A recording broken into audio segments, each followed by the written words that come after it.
some great. Okay. What about this? She put the foot down last week. Yeah, but I know, but it depends. Oh, and I gotta tell you what, she hit on the lottery ticket for $960. Oh shoot! And she didn't play the numbers yesterday, and that was a number she would have won $8,000 yesterday. If she would have played the other one. Now, but see, she hit on the ticket she hit. She played my brother's birthday. Oh yeah. Sometimes a late birthday gift. Yeah, sometimes. I told Mom, I said that's a sign right there. But anyway, real quick. Go ahead. Lumpy or creamy mashed potatoes? Creamy, typically. Okay, I dig it. Creamy. Okay. Now, but that goes in. But if it's like from scratch. Okay, so let's start here. Let's go right off the top. Who cooks in y'all family? Okay, no, but right now. This is all from the perspective of it's homemade. None of this is store-bought. None of this is like fast food. This is all homemade. This is how we're taking this. It still be creamy. And I know, but I'm just saying from here on out. Yeah. So, you guys like creamy. I dig it. I rock it. It's good. Okay, now, do you guys rock with stuffing? Yes or no? No. Yeah. Okay, so give your reasons.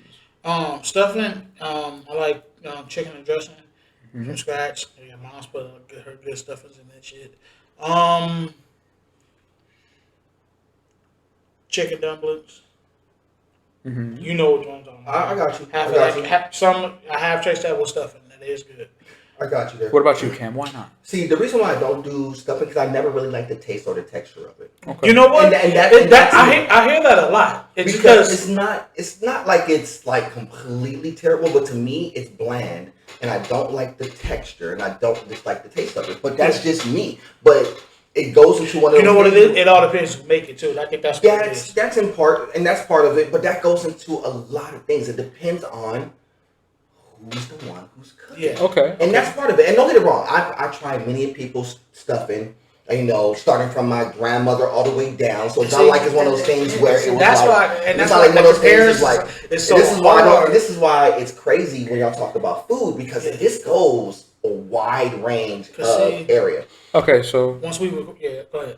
Y'all like yams. No. What are you I don't talking do about? yams. Okay. I don't do yams. I don't like yams either. I think they're disgusting. No, I don't do yams or sweet potatoes. You want to know why I don't do yams or sweet potatoes? You're allergic? No, not because I'm allergic. It's because I don't like the taste or the texture of it. I would eat regular potatoes all day long and not sweet potatoes. For me, for the yams, because I always thought it would taste different. Because when my grandmother used to make it, she'll put a lot of butter and sugar. I said, okay, maybe I won't taste the yam part. Maybe I'm gonna taste the sweet butter. Well, you know, maybe it tastes better. Some people put the marshmallows on top and shit. Yeah, because they call it fluff, as it's called in my house. It's like that's like. Which I can't deny, but like off rip, don't that sound disgusting? Potato and marshmallow.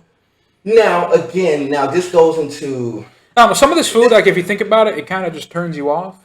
Well, yeah, if you thought about it in theory, yes. But when you think about it from so you want to have some food that you know you can. Yeah, I get what you're saying because when you hear it, you be like, dang, I don't really like marshmallows like that, and I really can't rock with like yams and sweet potatoes like that. Yeah. But from a cultural point of view, this was one of those things that was presented to us. So I understand why people eat it because a lot of times this is all a lot of households had. They only had sweet potatoes. They couldn't get regular potatoes, so they had sweet potatoes. No. They couldn't get all the other sugary stuff. They only had marshmallows as far as like sugary stuff. So they wanted to balance it out. So they made it work. In a brown bag? Yeah, they made it work. I feel like I know the answer to this one for both of y'all, but I'm going to ask anyway. Jell-O. Oh, I rock with Jell-O. Don't get it messed up now. Now. Don't be getting cute with your Jell-O. I mean, yeah, you could throw some fruits in there, but don't be throwing like fruit cocktail with like the cherries. No. If you throw a fruit, throw a singular fruit. Throw peach with pineapple. Throw strawberries with fresh strawberries. Stuff like that. Or just pure Jell-O. I could do pure Jell-O. I do pure Jell-O, but I'm one of those ones like Jell-O. Sugar free, yeah. I'm one of those Jell-O whipped cream dudes. Don't get it wrong. I rock like that. That's me. You ever iced the Jell-O? I know I iced the Jell-O, and I know people try to get creative with the Jell-O. You know, the liquors. You know, the Jell-O shots with the liquor and stuff. Yeah, I'm with that. I get y'all on that. Now, what's something you would say your family's done for their Thanksgiving that traditionally you wouldn't eat during Thanksgiving? Damn, that's a good ass question. You know what? That's a good question because I think because okay, so let's establish real quick. Obviously, during Thanksgiving, you got the turkey, You got the mashed potatoes. You got biscuits or cornbread. You know, you got the stuffing. You got the jello. You got yams. You know, you got all that. You know, the stuff people expect. But what's something that your family put in that mix that typically wouldn't be there? Anything? On the contrary, I will say black eyed peas. Okay, that's not too out of left field, but it's not the reason common. why I say that because a lot of people can't make good black eyed peas. Like I said, that's that's another one item you probably won't see, especially in my family at a Thanksgiving event, because they'll be like, you know. What about you? Black eyed peas, that's a good thing because I could tell you, like, it depends on what type of Thanksgiving we're having. Are we going super traditional or are we going non-traditional? I mean, but I'm saying not taking that off the table, the black eyed peas. No. That is a Thanksgiving, but you really don't, like right now, you really don't see that no more. That's what I'm saying. It's one of those things that you got to go to somebody's house. And come get that. Me personally, black eyed peas, it's good for you. It has calcium, so. Yeah, so it's not like it's one of those things. It just depends. Like for me, here's things that you typically see in my household, like food-wise, just in general. Greens, black eyed peas. Get me started. You know, homemade macaroni and cheese. You know, but the macaroni and cheese is pretty normal. That's an argument right there. That macaroni and cheese, dog. Reason why? Because everybody in my family, including me, we all try to master macaroni and cheese. I mean, it's only, for me personally, it's only two people who really made good macaroni and cheese. My grandmother, God rest her soul, and my uncle. For my grandmother, because like I told you before, she put all the cheese in it, make it cheesy. Like a whole block? Like, dude, she'll get the cheddar cheese in the jar, mix that in. She get American sliced cheese, 2 packs, 20. Not 2 packs. She get the box. It made me my God pillow and big old bars of grated cheese. Right, but it's crazy with that because, you know, at first it was like everybody made their baked macaroni because it's not really just macaroni and cheese; it's baked macaroni. No, I mean it's not like a bowl of Kraft. Yeah. No, it is baked macaroni and cheese, but you got to throw it in the oven, so it does take a little bit of a skill. Now, with that being said, over the years, what people started to find out was that everybody started doing their baked macaroni and cheese the same way. Except for when you go to certain households, they'll be trying to get cute, throw like mushrooms and stuff in it. And no. I mean, ham I can do it. Ham, and this is where people try to get creative. Yeah. Some people started throwing mushrooms in it, nasty. Some people threw ham in it. I was cool with it. Some people started throwing like a little bits of onions and stuff, and like olives and stuff. I know people. So they started like twist it up because everybody's trying to like, well, mine's better because I added this. Wait. Go ahead. Y'all ever heard of smoked mac and cheese? Yeah, same thing. Yeah, same thing. I know. Some people are like, well, it's more flavor because the smoky flavor, but it's like it's pretty much the same as oven made. You just deep fry it. But I'm like, you're just hitting it at the very end. Bacon bits, yes or no? Yeah, I can rock with bacon bits because I do it in my regular mac and cheese. So why wouldn't I do it in the baked one? Believe it or not, but that goes into like the ham too. Now, another question. This may be controversial. I don't care about. But I gotta ask: do you think that the shape of the noodle affects how you like it? Ask the girls. It's like, wow. No, because you can get away with using pasta is pasta. Yeah, you can get egg macaroni. Egg macaroni. Does the shape of the noodle? Does the shape of the noodle matter? What makes macaroni and cheese that you don't use the wheat macaroni? That's a kicker. Don't because when you try, that's something else entirely. No, because certain people try to do it healthy. Yeah. Like, I'm trying to do it healthy. Everyone knows mac and cheese is not going to be healthy, so I don't care which way you slice it. So don't try to skip on that. What I found out about that too, Kim, and because a lot of people didn't put, because you know how after you finish boiling your macaroni, then you mix everything together. A lot of people didn't put milk or eggs in it. Wow. Yeah, that's because I found because I had asked my cousin, I said, what did you put in it? She said I had a little soy milk, and then I put a couple of eggs. And she said it just give it. It's not just it just give it that creamy taste. Which understandable. Then when I started doing it, then I asked my grandmother, I was like, do you use milk? She said no, I only use eggs. Some people use eggs. Certain people use milk. Certain people will flip it with like a little bit of sour cream. Something that's a milk-based product. They'll be able to cook it. Yeah, they'll be able to cook it evenly where you're not really sacrificing a lot of taste. Because the taste is not really coming from the milk. It's really coming from cheese, it makes the everything cheese else. more creamy. Yeah, but it depends on how creamy versus thick you want it. There's certain people's macaroni and cheese, you can slice that mug like a cake, and it'll sit there literally like a cake, and it's good. Too. It's good. Like the block, like it's stiff, but it's good. But yeah. It's stiff, not stale. Exactly. Versus the one where it's more like it pulls out, which is also can be good. I like to see the cheese fall off. Yeah, but that's good too. It just depends on that depends on your taste. That goes into the smoky versus a little bit of the runny cheesy. It just depends. No. Either way, it's good. Don't get it messed up. I've had them both, and I've been to certain restaurants where they actually threw down on some of that stuff, which is good. Now, but like I said, that's just a preference. You know what I'm saying? Don't worry. You got to. I gotta do a drive. I gotta say this. You gotta take on a drive-by. Now, what I mean by the drive-by is that you gotta go to this house, and this house, and you basically say, "Look, I just need a plate to go." Now I ain't here for the party. Now I know the answer of this next question. I know it. But I think we could all agree that Thanksgiving would be a better event if deviled eggs were never there. I don't do deviled eggs. I don't like eggs like that. I mean, I like scrambled eggs, and that's the extent. You will get literally kicked out the house. That's what I'm saying. Yeah, there's certain. And don't get it wrong. The event would be better if them sons of bitches didn't exist. This is not one of those things where it's like it's more of a white people. No.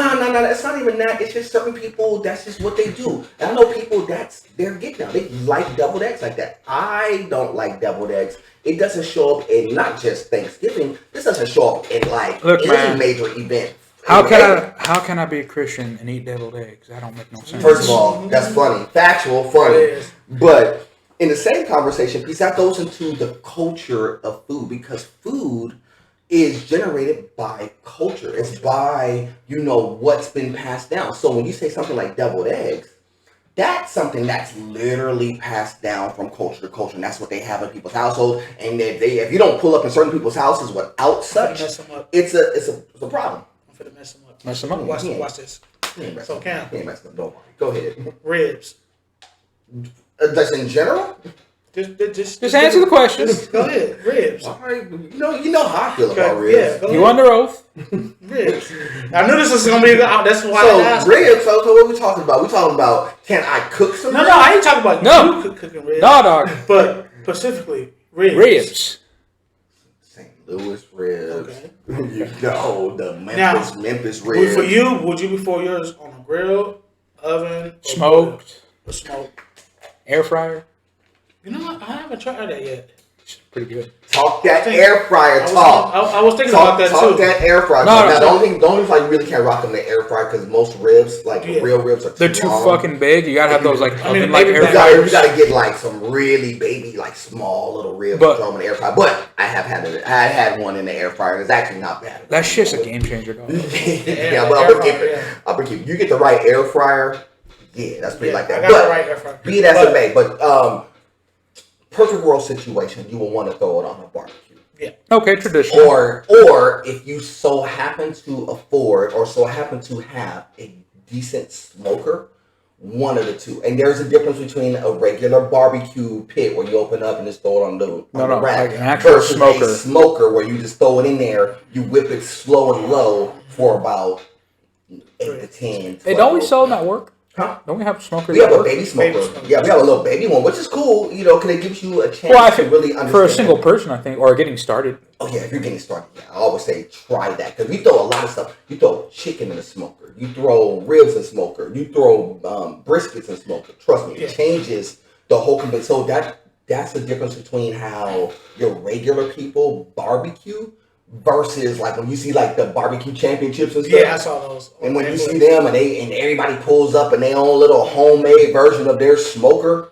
that's the separator. And it's really in the way that it's separated. But me, it's either barbecue or smoke. Yeah, I mean, I can't throw it down in the oven. Don't get it wrong. Yeah. I get what you said on the traditional, grill. But I always like, boiled ribs, just to see the, I like to, see the meat fall off the bone. Yeah, I mean, and that's throwing them in the oven because a lot of people don't have access to get most people, they live in apartments and whatnot. And I used to just boil them, then stick them in the oven. Yeah, I mean, a lot of people, that's how you have to get down because you're not going to sit there and barbecue. And especially if you're in areas right now where it's super hot, you ain't going to be out there in 95 degrees, sweating, trying to barbecue, and you spraying yourself. You drinking some lemonade. Douse the water on your head. Your sun you ain't doing that. You're not doing that. Oh, it used to be the days. I mean, don't get it wrong. My uncle, got oldies playing in the background. My uncle Daryl, he would do it. English. My Uncle Daryl, he would do it. Love with me. But see, my Uncle Daryl was really cool. And shout out to my uncle. He's the one who actually would go to these barbecue shows. And they would teach him, he was like, hey, look, how do I get my rib game better? How do I get my sauce game better? So they would teach him here's how you do your sauces better. I can tell you how we do our exact sauce. But here's how you kind of rock with your sauces. So he would learn how to create some sauces and stuff. Hold out on me, brother. I was like, secret sauce. We got I told you, I got some things for y'all. I got some for y'all. I told you, I'm kind of nice. This man got. When I really feel like putting my, really feel like cooking and putting my foot into something, I will. It's just a lot of times I don't, which goes into a conversation. I'm gonna steer it a little bit. Go for it. So when I led into it, but we didn't get there. But I'm gonna go here with it. Who cooks in the family? Yeah, you asked that. We kind of got sidetracked. Yeah, but who cooks in the family? Okay. My mom or aunt. That's who. Why is it them and not like you or anybody else? Well, they don't trust me to cook. I mean, keep it real. I mean, speak the truth, shame the devil. You know how we do. That is a good ass answer right there. That is true. Go ahead. And two, why would I cook? They're there.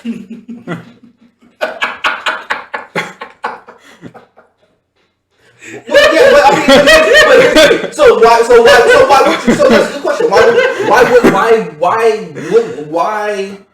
It's not back to let's say your aunt trusted you to cook, but would you still cook even if they trusted you to be on the? I would try it and take it from there. I don't know how it would go. If it went well, I'd probably do it more often. If I sucked at it, hey, they're there. Okay. Honesty. I'm going someplace with this. Yeah. It's all leads into a much bigger story. But go ahead. My turn. Yeah. Sure. Me, my mom, my aunt, and a couple other people. But majority, I cook and my mom cook. Okay. Now for me, because my grandmother, God rest her soul, she practically raised me. She used to always say, "You need to learn how to cook and you know how to clean." Two basic things. So I watched her, throughout my childhood and teenagehood and adulthood, how to cook. And ever since then, I don't whip up something. Don't get it messed up. Don't get it twisted. I know how to cook. Okay. I got you on that. So you know how to cook. Mm-hmm. Cameron. But I cook it's other things I want to learn how to cook that I can't master yet. I still gotta master, how to make, greens. I can't do the greens like moms. I got you. So, but other little stuff, I got skills on. But it's other stuff that I don't have skills on that I want to get better on. So, if you were in a relationship, go for it. It's a big if. No, go ahead. I already know where you're going with this, but go ahead, brother. If you're in a relationship, who's cooking? That's easy. Who's the better cook? Well, no. You started something. I know where you're going with this because when I was married, I did majority of the cooking. Okay, so why did you cook and not your wife? She cooked, but see, we used to always have an argument because my food come out better than hers, and she'd be like, "Oh, your food come out better than mine when I cook it," and I'm be like, it's not about food better. It's just that I use different ingredients. I prepare it different. I feel like now I'm not saying your cooking is bad. I enjoy your cooking, but at the same time, I know how to do different stuff. Well, real quick. So, if I was in a relationship now, it'd be 50-50. So yeah, So we're gonna go there. Go ahead, Vic. Go. I feel like cooking in a relationship, it's an act of affection, not more like it's a job. I mean, depending, like, say, Paul, you work overnight. You come home, your girl cooks for you because obviously you'd be too tired to cook. Something like that. Yeah, that's different. Yeah. I mean, that's how I view it. I don't think in a relationship there'd be a dedicated cooker. I had those. So I got that. So why do you think? What? So why is it women who are always depicted as cooking? No, why? So why do you think girls don't cook now in relationships? Because they can't. Why do you think they can't? No. That's because they're not being taught. So they're not being taught. Okay. That's just okay. No.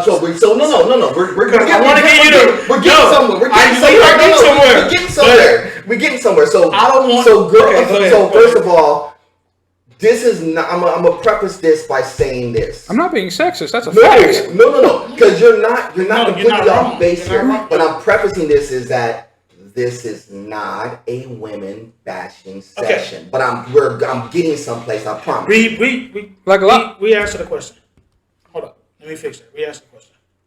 So, why do you think women do not want to cook in a relationship? Okay, you go ahead.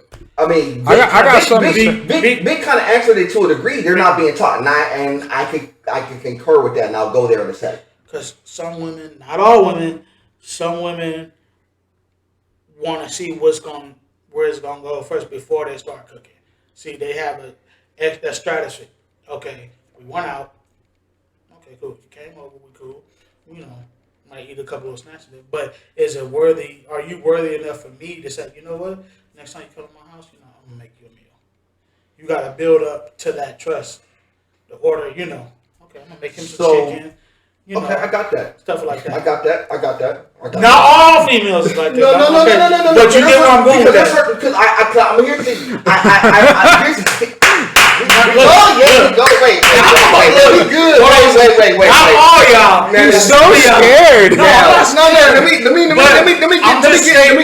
Y'all know when I get the sincere look. Because get the sincere look. Because I've seen. No, the reason why I'm saying because I've seen this happen. You've seen this happen. I can't say I agree with both of y'all, but I'm gonna let Big get back into it. I agree with both of you. I promise you. Go ahead. So, re-ask the question. Why do you think girls are not, or women are not cooking or cleaning in relationships? Because we were talking about food for a little bit of time, and a lot of because the real answer I want to give you. Just tell me the real answer. Okay. So don't be scared. We'll get back to you. Okay, go ahead. Okay. So I got the real answer. Obviously, we're talking about the modern woman. Yes, we're talking about. Now, come on, that jacket.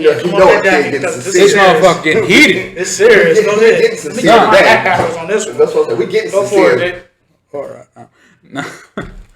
Now, in all honesty, I think what's a big thing being pushed in media and social media nowadays, especially when it's containing women? It's breaking gender norms or stuff like that, or feminism, or at least what pretends to be feminism. And a lot of women think they're breaking social norms or gender norms by, either not cooking or not cleaning, which is a contributor to a lot of them either A, not knowing or not wanting to do it. Now, obviously, like Paul said, this doesn't cover all women. Obviously, everyone is their own individual. Can't paint people in broad strokes, but a lot of them really don't want to cook or clean. It's just more of a reflection of the day's modern culture, which is women empowerment, or at least that's what they try to portray it as. Okay. I don't think that's what they're doing. If anything, not being able to cook or clean for yourself, most importantly, is just kind of bad. Obviously, a human shouldn't be sustaining themselves off of Starbucks and Chick-fil-A. That's just not healthy. But you see a lot of that too. Because it's just every adult, every human should be able to cook and should be able to clean. I feel like that should just be a standard. If your ass can't do that, no.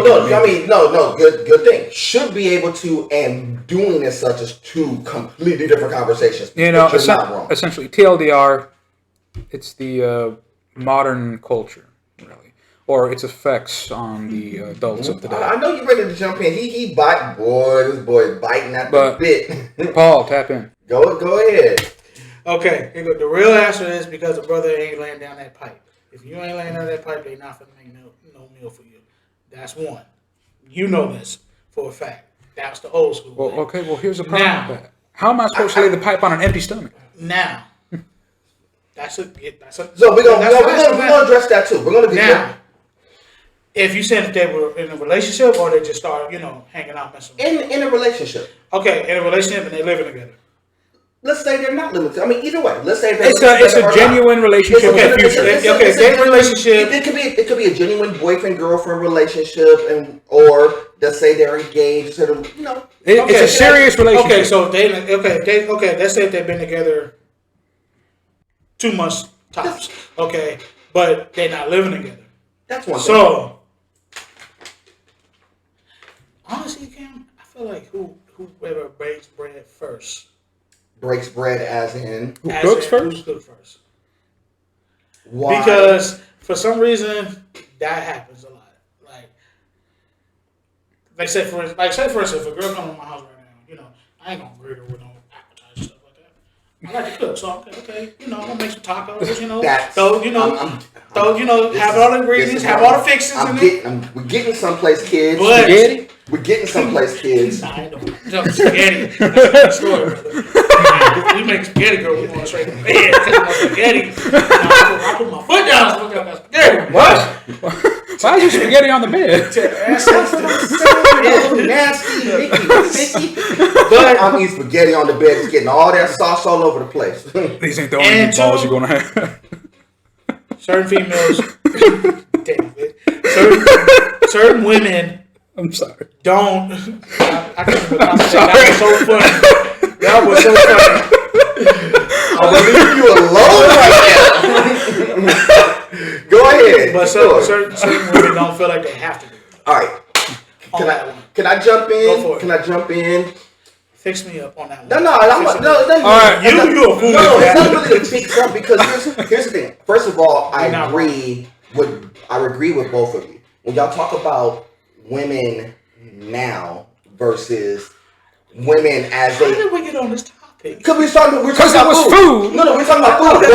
But this is the topic we were going to get to anyway. But it's leading to even a bigger thing. We went from biscuits to cornbread to modern culture. Right. But this is part of food and tradition and why. But I'm sorry. But here's the thing. Here's the thing when it comes to this. I agree.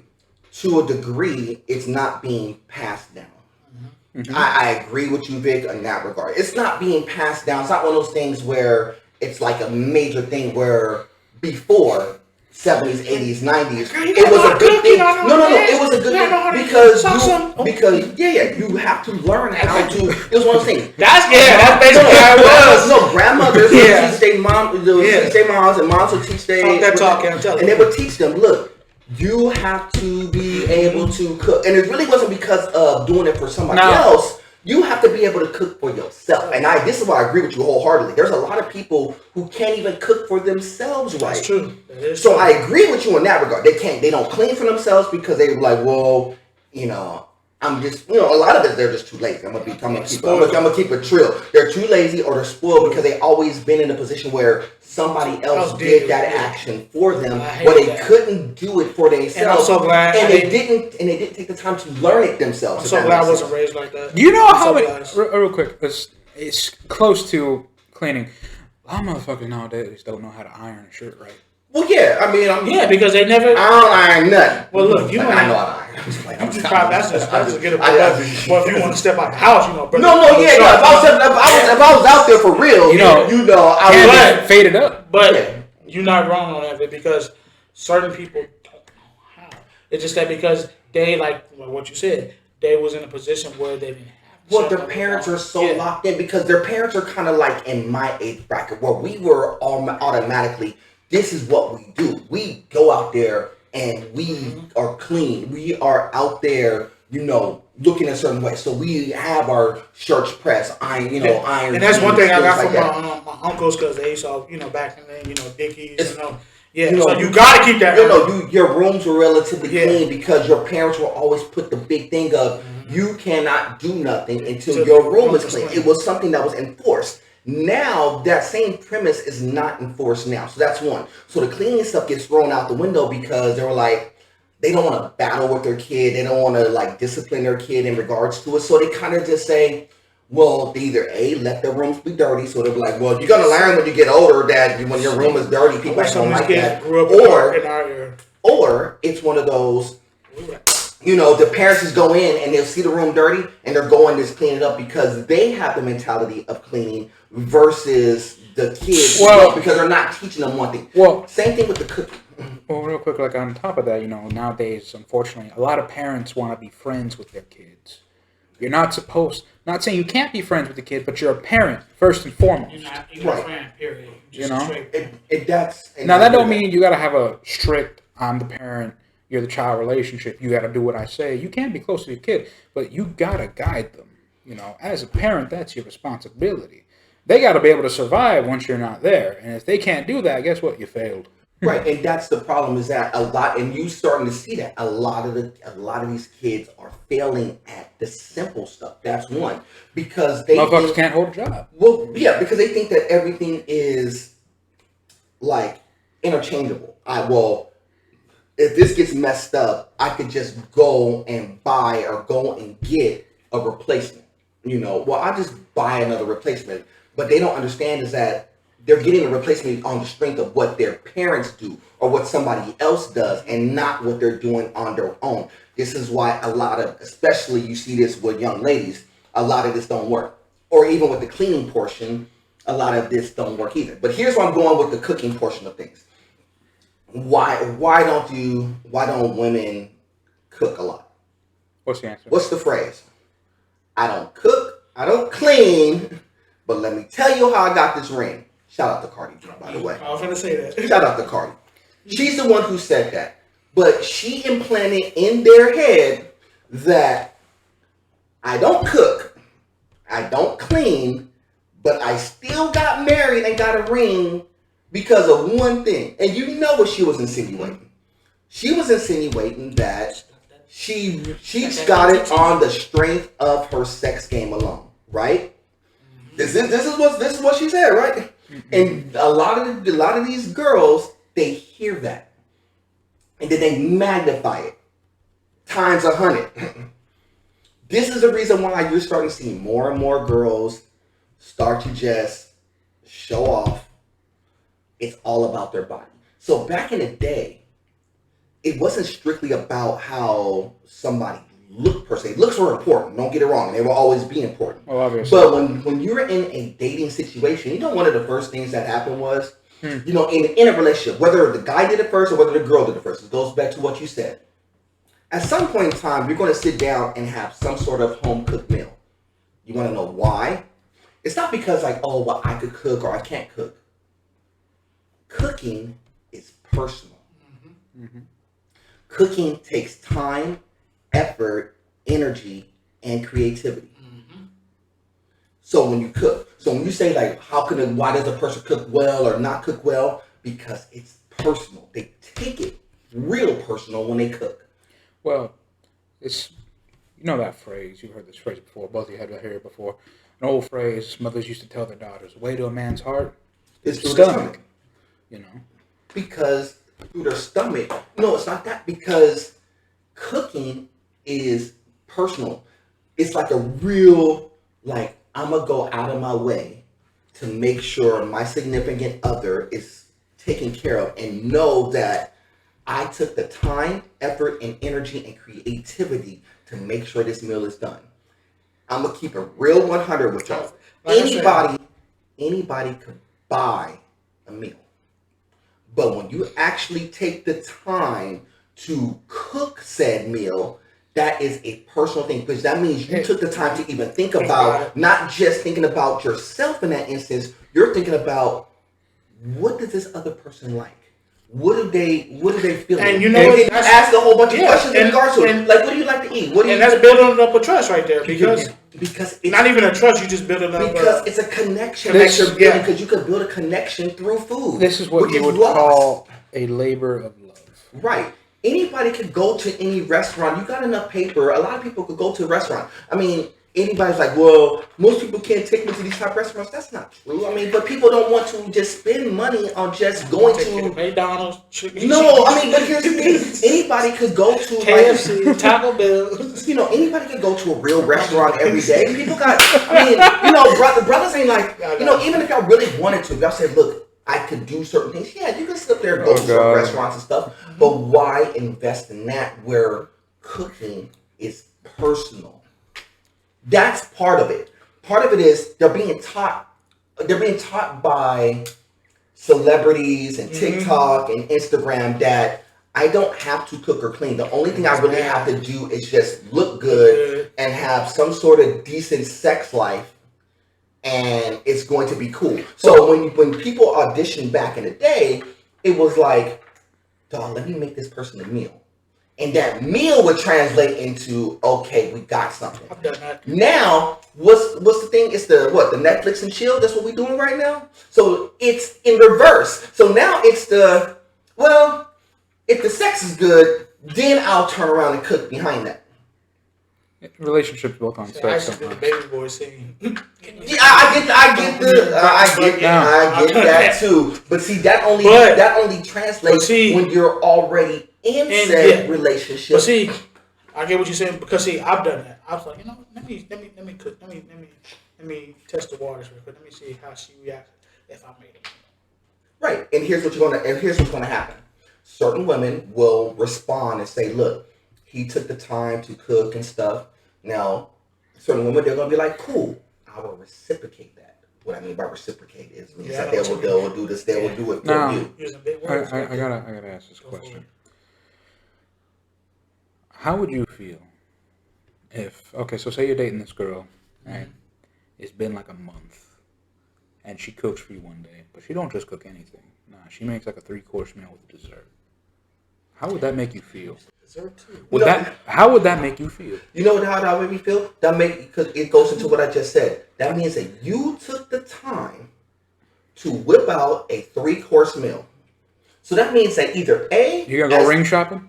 No, I'm not gonna go ring shopping per se. But here's what I'm thinking. It's like, dude, if you're gonna take the time to invest in me in something like that, that means I'm doing something. Then that means 2 things. I'm doing something good enough where they're going to take the time to sit there and cook. And then in turn, that's going to inspire me to go ahead and do something in return. Now, Paul. Meaning that cook, whatever that may be. Maybe we go out and do something special in regards to it because you took the time and effort to do something for me that was personal. I mean, and I'm not saying that sex isn't personal too, but it's in two different spaces. It should be and it should not be. No, they're two separate spaces, 2 different spaces. To get back go ahead, what you were saying? I was going to ask you, how would you take that?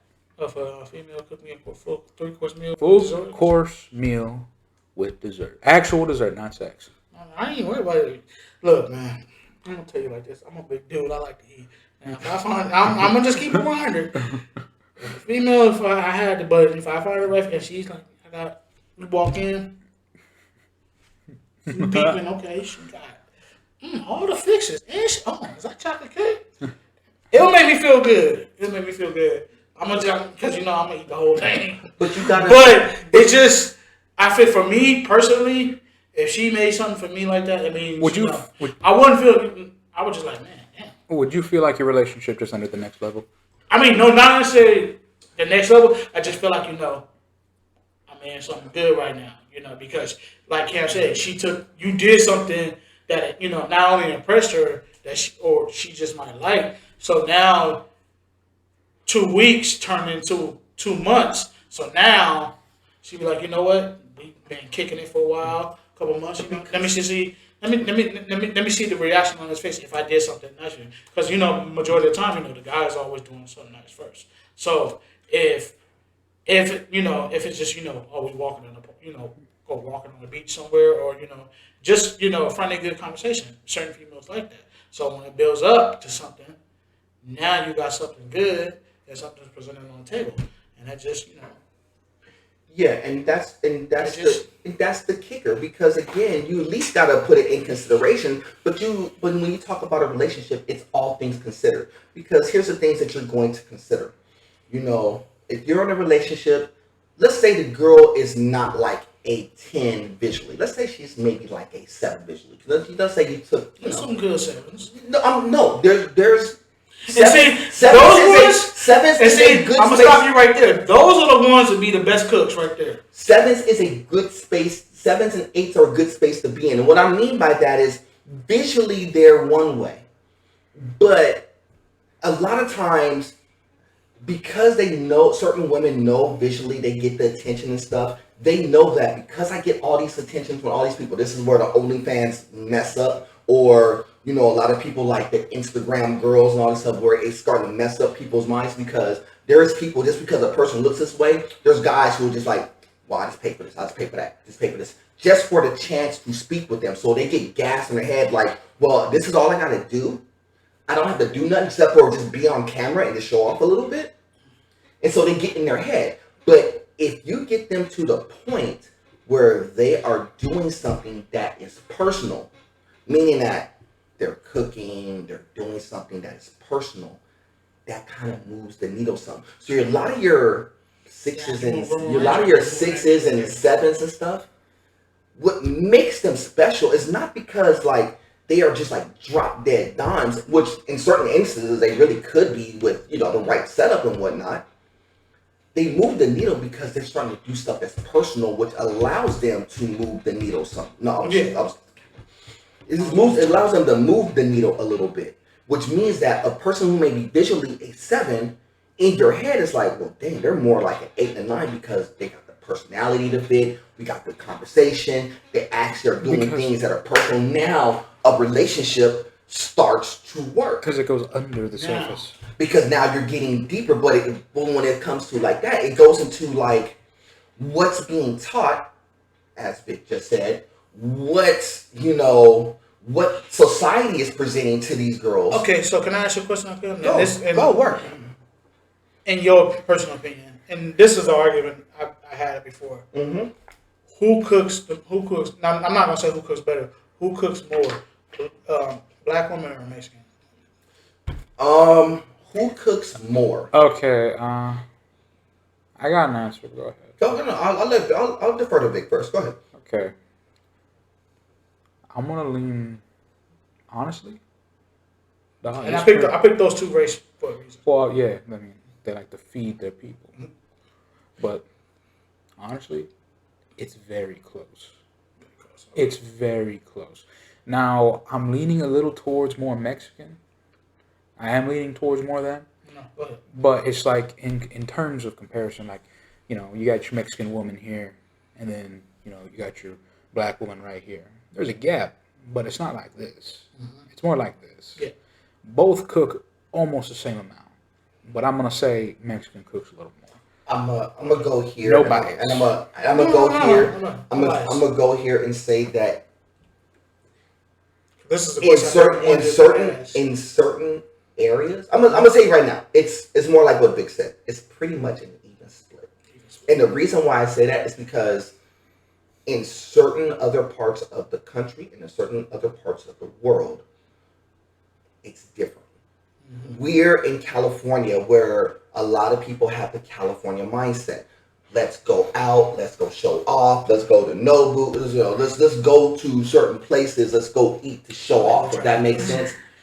Whereas in other places where they don't have all that access, and it's not all the show me stuff, we're going to cook. Yeah. It's just what it is.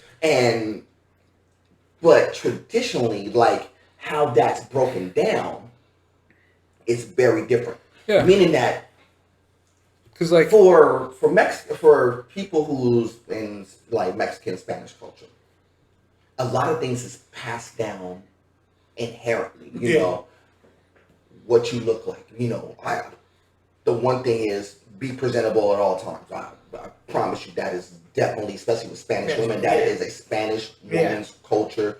You do not see too many of them just walking out any which way. Whereas I hate to say it with black women and African American women, that is not something that is like, we'll just go out. We will go out any which way. Whereas Spanish women, they typically don't. They will go to the simplest of places dressed up because they know that appearance is important. When it comes to cooking, when it comes to cooking, real quick on the presentable thing, I just gotta say this, man.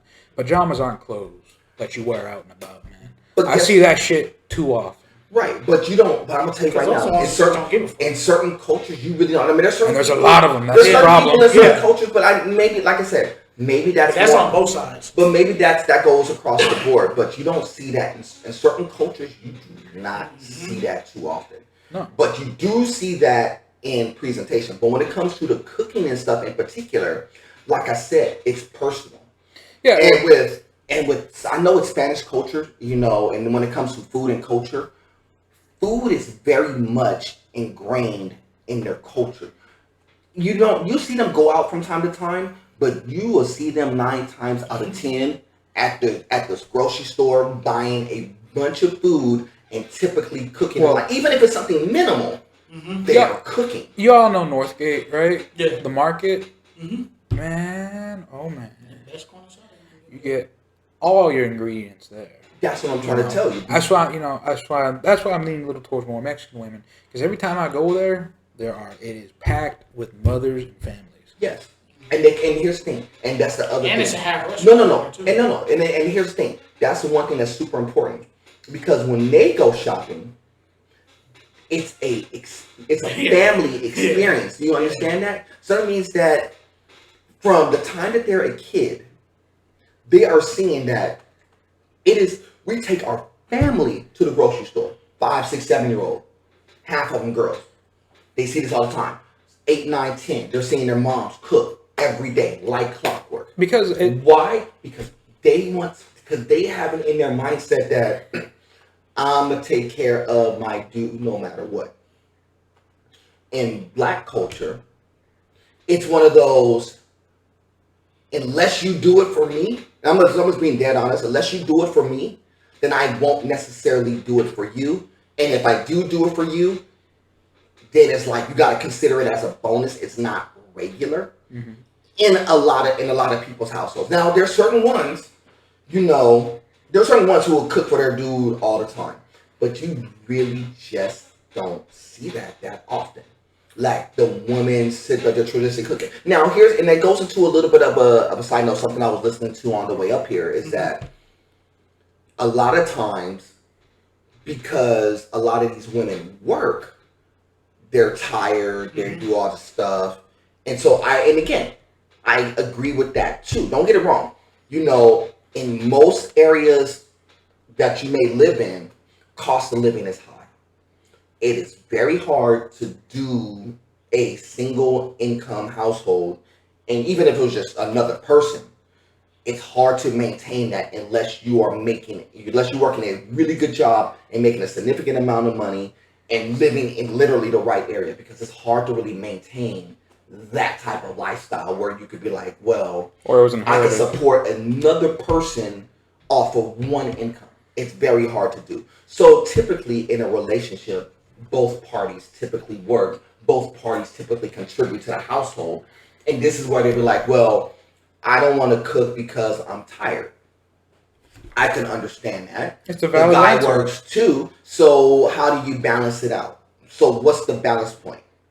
Somebody has to pick up and cook, or you're going to be spending X amount more money in purchasing food. And this is what typically has been happening as of late. This is why the Uber and the Uber Eats and all this stuff, this is why it's been taking off, because it makes it easier. Like, well, I don't really have to cook.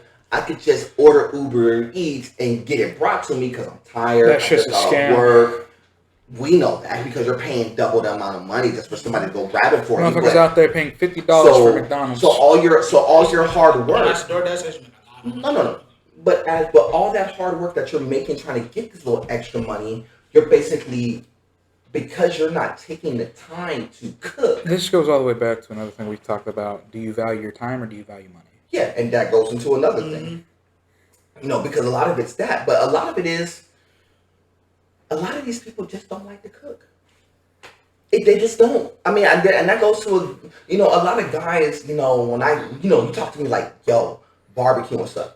I like to do that stuff. I'm gonna tell you, there's a lot of dudes who don't know the first thing about barbecue, don't care about learning, don't like to do it. Because you want to know why? They just like to pull up to somebody's house, grab a plate and dip. They don't understand the type of effort and energy and money and time and resources it takes to actually do said thing. Even if it was something simple like burger and fries. That's easy. Yeah, I know it's easy for most people, but I'm gonna tell you, there's a half a generation who don't know how to do it properly. without killing somebody. On top of that, people will psych themselves out. It's like, oh, I can't cook, but I gotta prep, then I gotta cook, then I gotta clean the dishes. It's personal. You know, it's like they'll take themselves out of it. Right, because they don't want to put the effort and energy because they think that, well, it's not important. It's not this. It's not that. Everything's important, especially when it comes to a relationship. It's important.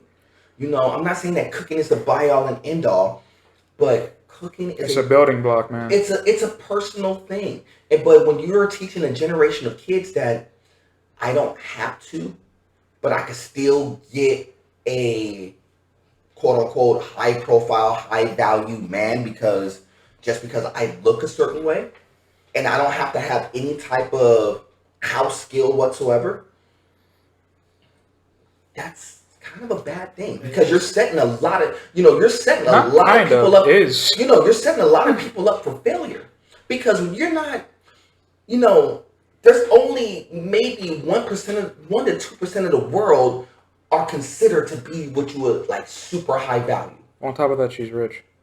Yeah. But let's say the role was let's say everything was flipped. Okay, I was waiting. Let's say it's flipped. Let's say the woman is a millionaire, and you're the dude whose average job, whatever it may be.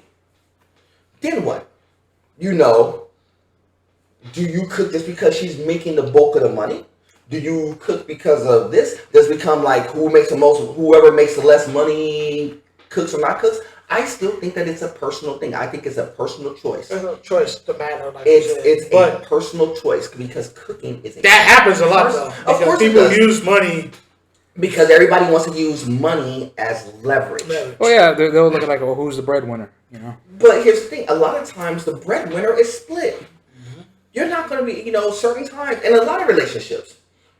You may make a slight bit more than your girl and vice versa, but it's not that big of a split. You still need her to exist. She still needs you to exist. And y'all got together on the premise of what? That y'all can actually build something together. But unless y'all want to throw money away at purchasing food, and I know a lot of households that's like that now. McDonald's is a regular staple in people's households right now. It's just what they do. I'm just being honest with you. But that's a hell of a goddamn statement you just made though about people dip because of who makes more bread and stuff. Yeah, because people use the money as leverage. Well, you have to do this because I do this. Just because you make a little bit more, what makes you think that the time value is not? When they realize, I can do bad by myself. What I need you for. Right, because that's the mentality, and this is where a lot of women is coming into play because they are coming into a lot of money. Here's where the social media, OnlyFans, all this stuff comes into play because they are making. There's certain ones who are on the lower tier girls are making. God, and I hate saying it like that. I know, and I'm sorry. I'm sorry. I can't believe you said that. But the people, but God, it's the truth. Lower tier girls right now who are just starting, 18, 19. Nice. They can just go. I could throw just about any woman on OnlyFans right now, and I guarantee you they're probably good for about 3,000 to 5,000. They could just go on there, talk, show their body. Just in a little bit. They don't have to get naked. They can just show what they are. I don't care if they're super big. I don't care if they're super tiny. I don't care if they don't have nothing to offer. But they're probably good for 3,000 to 5,000. People would do, and this is where a lot of these girls and a lot of these people are transporting to because they're making it that way. 5,000, not have to be on camera, maybe like 3 to 5 times a week. And I got all these guys, girls, whoever it may be. 5,000, I could do that as opposed to having to work a regular job and pull up and work 40 hours a week and get less. That's the conversation piece. And then in turn, because they got this, well, these people are giving me money. They're just handing me money. So I could pay somebody to do this for me. But see, I could pay somebody to cook. I pay somebody to clean. I pay somebody to do this. But it's still, to me, it's not personal. But see, why does? Because see, I ran into that. Why does that happen? Why does that? Okay. Regardless of what the dude or female look like, but why is it always like, oh, well, I make more than you, I do better than you now or something? Because they throw it as up. Because if you don't really, it's a power play. I mean, because they use it because they want to leverage it for something. So before, it's the weird. Here's the weird leverage. It's the two things that you can leverage in a relationship is what? Money and sex. Mm-hmm. That's what people use the leverage point. Guy back in the day when they were making significant amount more money than women. This was back in the day. The leverage point was, well, I make more money. I need you to do this.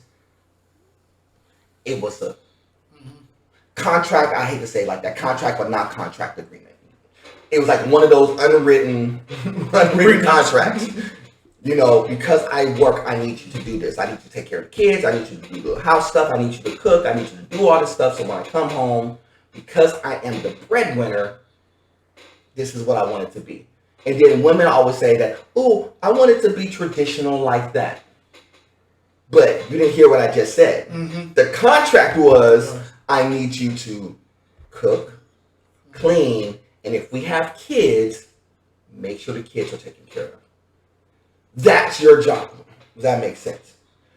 And for the job that entitles you to lifestyle. Mm-hmm. That makes sense? Then the girl started to leverage it of, well, I want you to buy me this or do this or take me here. If you don't do these things, then their leverage point was, I won't have sex with you. You hear this even in the start of relationships, because even when you're starting in your relationship, it's always the leverage point. Girls are looking to the guys who seems like they have X amount of money, X amount of this, so they're attracted to that because they're looking to basically find the bag. And then in turn, the guy's looking for somebody to, hey, can I be able to sleep with her ultimately? That's really what it comes down to. So it's a leverage game. So it's the battle of will of attrition. No. Now, as the dynamic has been changing, women are getting paid. Leveraging their sexual appeal. They are using that, and they're getting paid with using their sexual appeal. Now you get well, I don't need you. I don't want you to need me. I just need you to want me. I want you to choose me because you want to, not because you feel that I am going to just deliver you the bag at all times. It's almost like relationships are built on love. Exactly. But see, the relationships, what it seems like is contractual, which goes into one of those things, which is all leading to a bigger story, by the way. So it leads to this. In traditional Christian marriages, you hear, dear beloved, we're gathered here today, yada, yada, yada. You hear all the vows and stuff. Mm-hmm. At the very beginning of the vows, what's the one thing that, okay, have y'all been to, let me start it here. Have y'all been to a wedding recently or watched a wedding recently? Never mind the Ben and J-Lo thing. Yeah, never mind the Ben and J-Lo thing. The last wedding I went to was back in 2012. Okay. It was a buddy of mine who used to work with me. Yeah. He got me. What are the people at the job? I got you. Yeah. He was Mexican. They did that shit. So they did was it a traditional wedding? Yeah. Whatnot? Yeah. So in the wedding, I don't know if you remember how all the wording and stuff, but all that's different. Yeah. I know it's different, but at some point, did his wife or the bride to be, did the dad go up with the bride to be? Yeah. And what did the pastor say? You remember? I know where you going with this. I want you. Do you remember? I don't remember, but I kind of remember, but I don't remember. I'll help you because it's kind of traditional. Because who gives this daughter away? Who gives the daughter away? The father. The father does. So when you heard that, did anybody like ooh and ah and complain and moan like? I've never seen that happen. Of course you don't. I've never seen. You want to know why? Because it's been so traditionally commonplace that we don't think about it. But think about this for a second. If I told you that when that sounds like property, does that sound like it's a property, like it's a transaction, like I'm giving you my daughter, like I own my daughter, so I'm giving you my daughter. That's one way to look at it. No, but when you really listen to it, that's what's being said, right? Okay, because they got that. All of that has to do with how they was, like you said, how they was raised. So doesn't have to be said like that. No, okay. It's being recited the same since it was originally written, where women were really fucking property. Right. Like actual property. Yes, because in certain cultures, it's a real thing where the parents damn near have to negotiate. Well, here's some money. Here's this. Here's that. For you to have my hand in marriage. It's a real contractually shit, thing. man. Wars were prevented because of marriages. Right. And now I say that to say this: when you listen to marriage vows, women always say that. Well, I don't want to feel like it's property or it's transactional. But you let your dad literally say, "I am giving you away like it's property." You got really hear and understand what's being said. But we take it as normal, and then you're going to turn around and tell us as guys, oh, it doesn't sound right because what it sounds like is that we're property. Well, when you get married, when your dad gives you away, don't that sound like property? Because on top of that, who traditionally gets the last name? Right. The girl gets the male's last name. Right.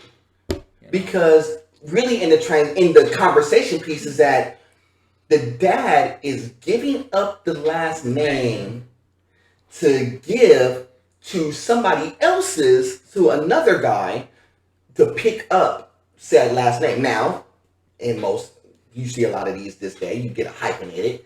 I'm keeping my original last name and I'm getting his last name, so I'm getting the best of both worlds. You get that now. But back in the day, that wasn't a conversation piece. Well, no, and on top of that, that's why it was so important to have a son. Because he carried the name. Exactly. And this is why, and I agree with that. But see, what I get mad at women is like, you can't get mad at people when they're saying, they're treating like this is a property transaction. When you've been traditionally hearing that for your life. When you're building up to get married to somebody, you want your dad to give you away. Give you away. Do you understand? Give you away. Not. Hey. That hits the home run right there. No, give you away. This is not. Give you away. He gonna walk away with the receipt. When you're in a relationship with somebody, it's supposed to be the merging and the blending of families, not me giving you away. I am not giving my daughter away. I am merging with whoever she decides to get married. We are merging families. That doesn't mean I'm going away just because the dude is married to my daughter. No. If something happens, she's coming right back to me. I understand that. We'll pull up. That's what I'm saying. Don't let me have to Will Smith and Martin Lawrence somebody. Chitty bang bang. It's supposed to be a union, not a trade. But when you hear the vows, don't it sound like it's a transaction? I didn't even think about the whole lyric of all that. But women, they want to get mad when guys point this out and say that. And the reason why I say that is because it's leading to a story that I read. Well, go ahead. Okay, well, on this topic of giving you my daughter and whatnot. Yeah, I mean, when it was originally, let's say, made, it was definitely seen as more of a transaction because weddings were more used as contracts than anything, but slowly I would say we moved away from that, and a father is giving away, it's his daughter, his child. Obviously, he raised the child, he fed them, he taught them everything they knew. Obviously, to a degree, it's his. Mm-hmm. I mean, we're all going to say, we're our parents' children. We belong to them. I mean, obviously not in a property way, but we're connected to them. Yes, we carry what they taught on us. Right. We may share the same beliefs or maybe evolve past them, who knows. But the point is that they plant the seed and we're what's grown. Right. Obviously. So, I mean, how I view it is more of a, personal thing. Like, hey, this is somebody I spent X amount of years raising and caring for. And now I'm giving you them to take care of. Right. Right, but no, I agree with what you're saying because when it was originally written, it was pretty much a transaction. Right. But... And it's still, even to this day, you can pull up at somebody's wedding, and I guarantee you that this is happening today at somebody's wedding. Yeah, it's usually pretty common in certain places. Right. It's pretty common. It's pretty common in traditional in traditional Bible. So if you're a Christian, this is something that's fairly common. When you talk about how women respond in these situations, and again, this is not a women bashing thing. I just want y'all to understand that when guys are interacting and dealing with women, it's so many facets that we take into account.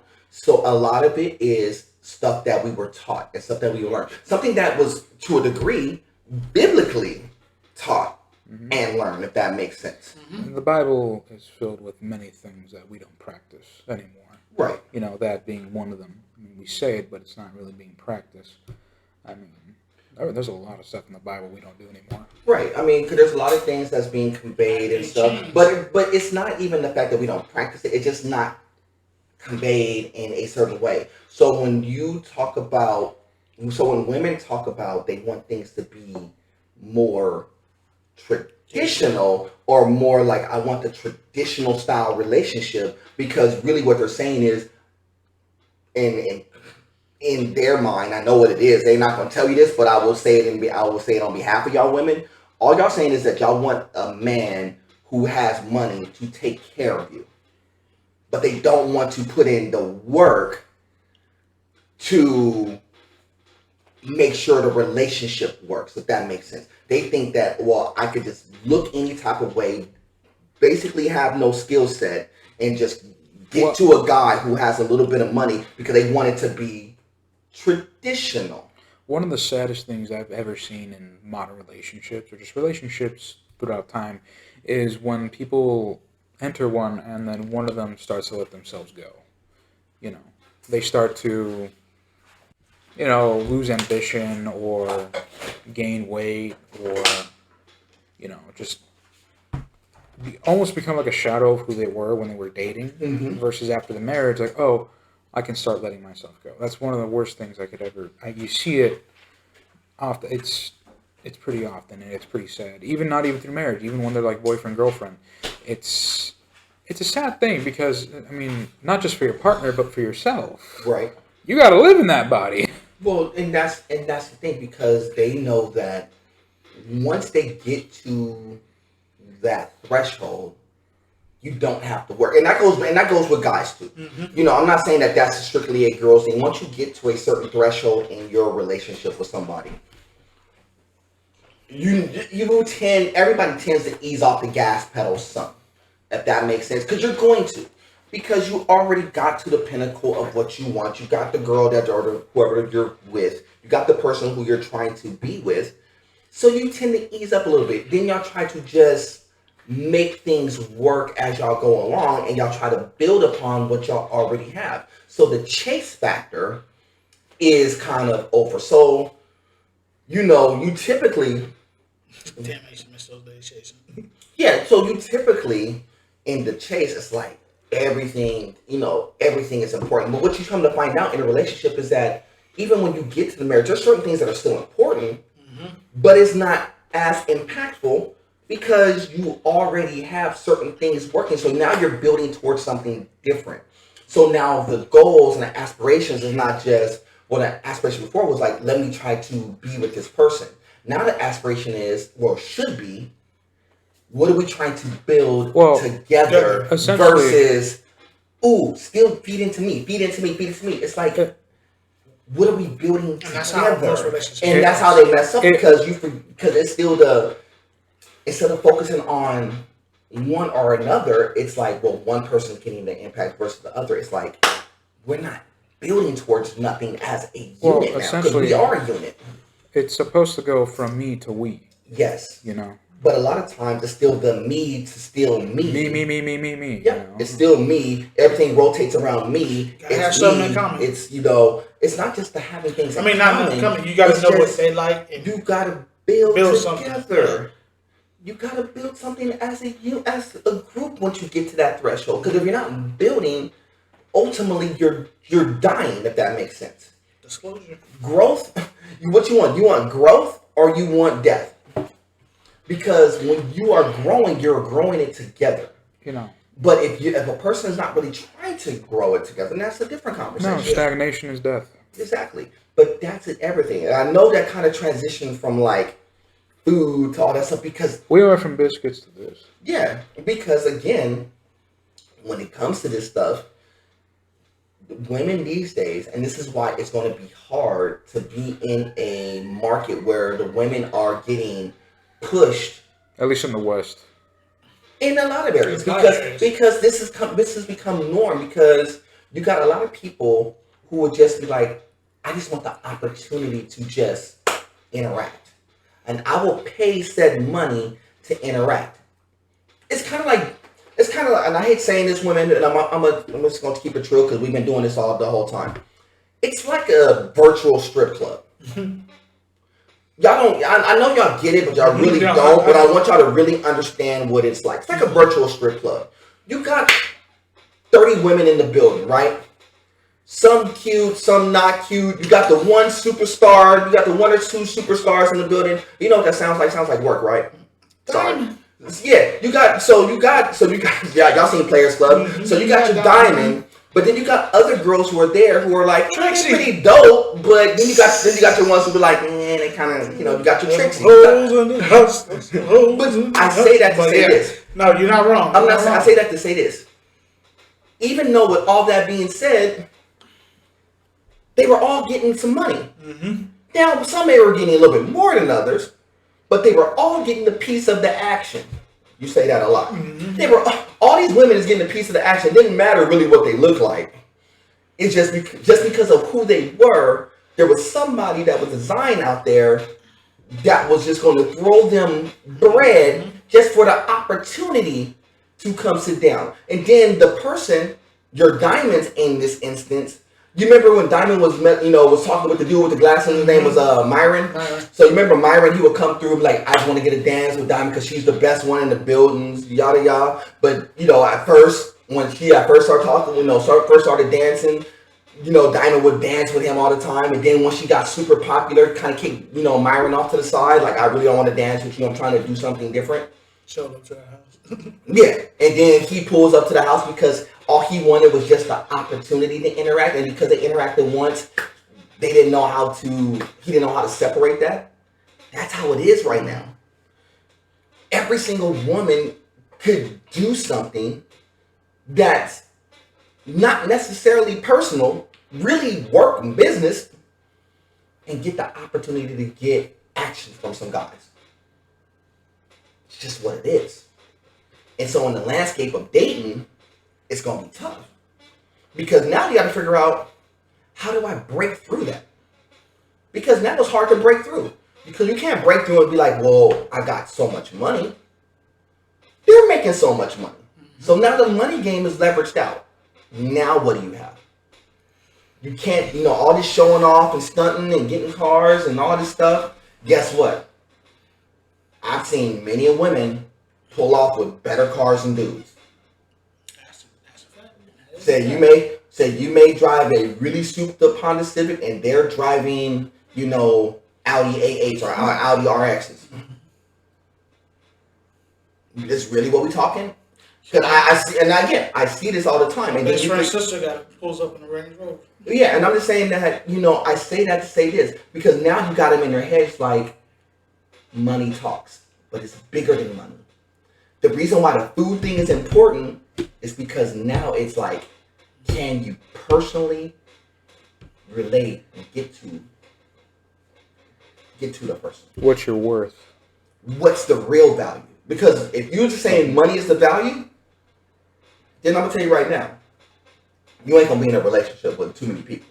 Because at some point, you're going to understand that it's not going to be just about money. And we did discuss this. That shit falls apart quick. Because if you're just basing it strictly on the, money, guess what? Money comes, money goes. People have a buttload of money, and people could lose that money in a matter of days and weeks. And then they're scrambling like, oh, woe is me, I don't have no money. That's how it goes. No, it's like, you build a castle out of sand. So I always say to like women, it's like, it's bigger than the money. It's really about who you are as a person and what you're personally presenting in building into people. And guys, it's the same way. It's not about money. What are you personally bringing into the presentation? Yeah, what are you bringing to the table that is bigger than money? Your job is just one of those things. Like I said, I remember we talked about this before. If you told a person where you worked, they'll be like, I don't care if you work there. Even if you say, well, I work here and I'm making $30 an hour. Does that change the perspective to them? Some, because now they're putting a number to the job. Then it's like, well, they're making the next amount of money. I don't care that much anymore. But if you just said, I work here, and you didn't put no number to it, it gets looked at bad. Does that make sense? But, it's got to be bigger than just transactional. If y'all don't want your relationship to be transactional, then y'all got to make it personal where it doesn't feel like or seem like it's transactional. And that doesn't mean that you need most guys, they don't need women to cook for them every day and all this stuff. But if you want a relationship that's purely transaction, you don't want a girlfriend, you want a prostitute. Right. But that's why I said, right now social media is like the virtual strip club. Yeah. That's what it is. Because right now everybody is jockeying and advertising for attention. I feel like everybody's using that because they're afraid not to just do it right then and there. So no, because they can do it on social media and instead of just doing it up front. Someone's like a lot of people are like that, and this is why a lot of things, when you're getting the attention. So a lot of women, they like the attention. So when you're getting said attention from multiple different people, it doesn't matter where it's coming from. I got 10,000 people subscribe. I got 10,000 people liking my photo. I got another 1,000 people commenting. I got, another set amount of people, DMing me on the back. And this is how this goes. They're getting the attention. I get, being seen is important, but when you're just getting attention, you ain't doing nothing. Then what? Then it's like all these guys are going after you. It's like, well, I just want a bag. I just want a bag. I just want a bag. And then you get mad because they're like, well, this person doesn't have a set amount of money. Now you're making it sound transactional. Mm-hmm.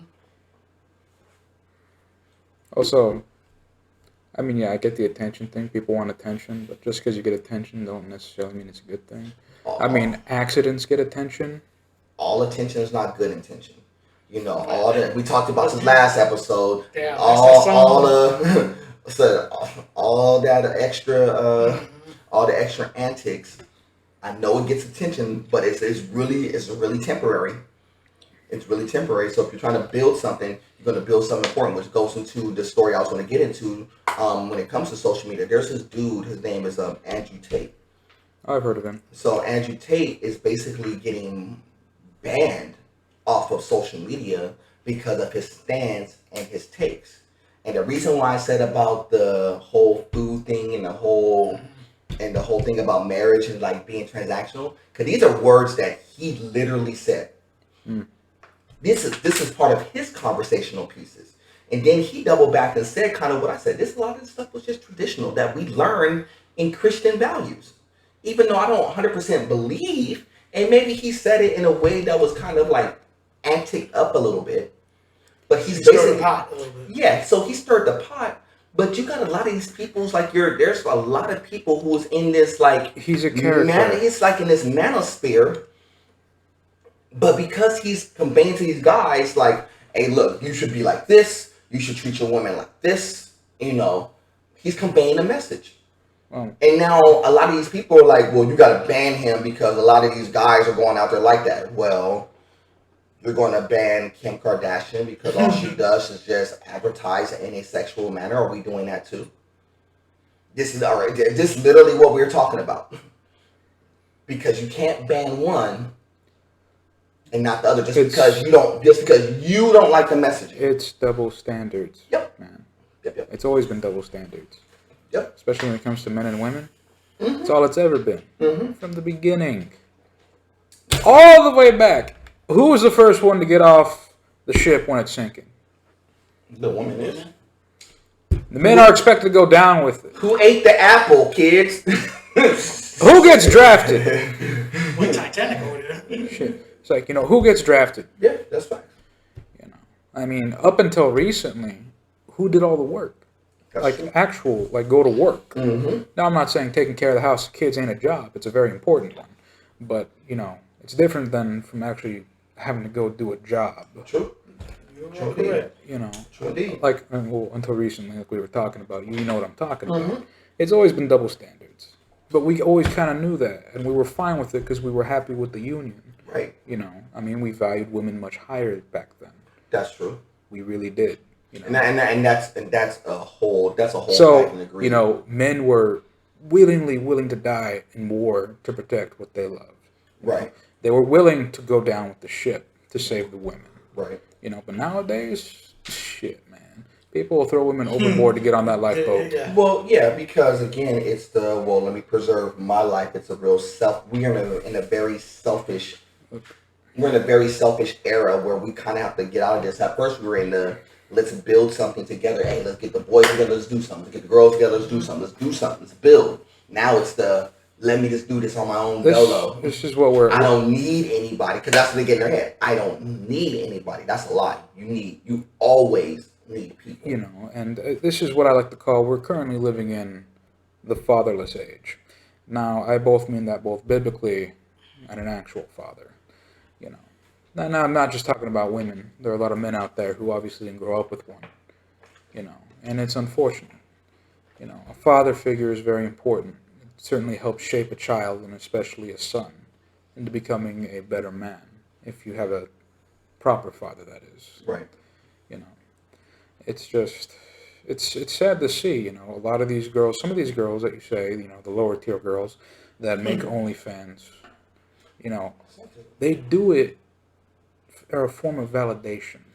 They want to know that they're wanted. I mean, sure, yeah, money's part of it. They see all these chicks making money, but like you said, attention. All these people saw it. All these people commented.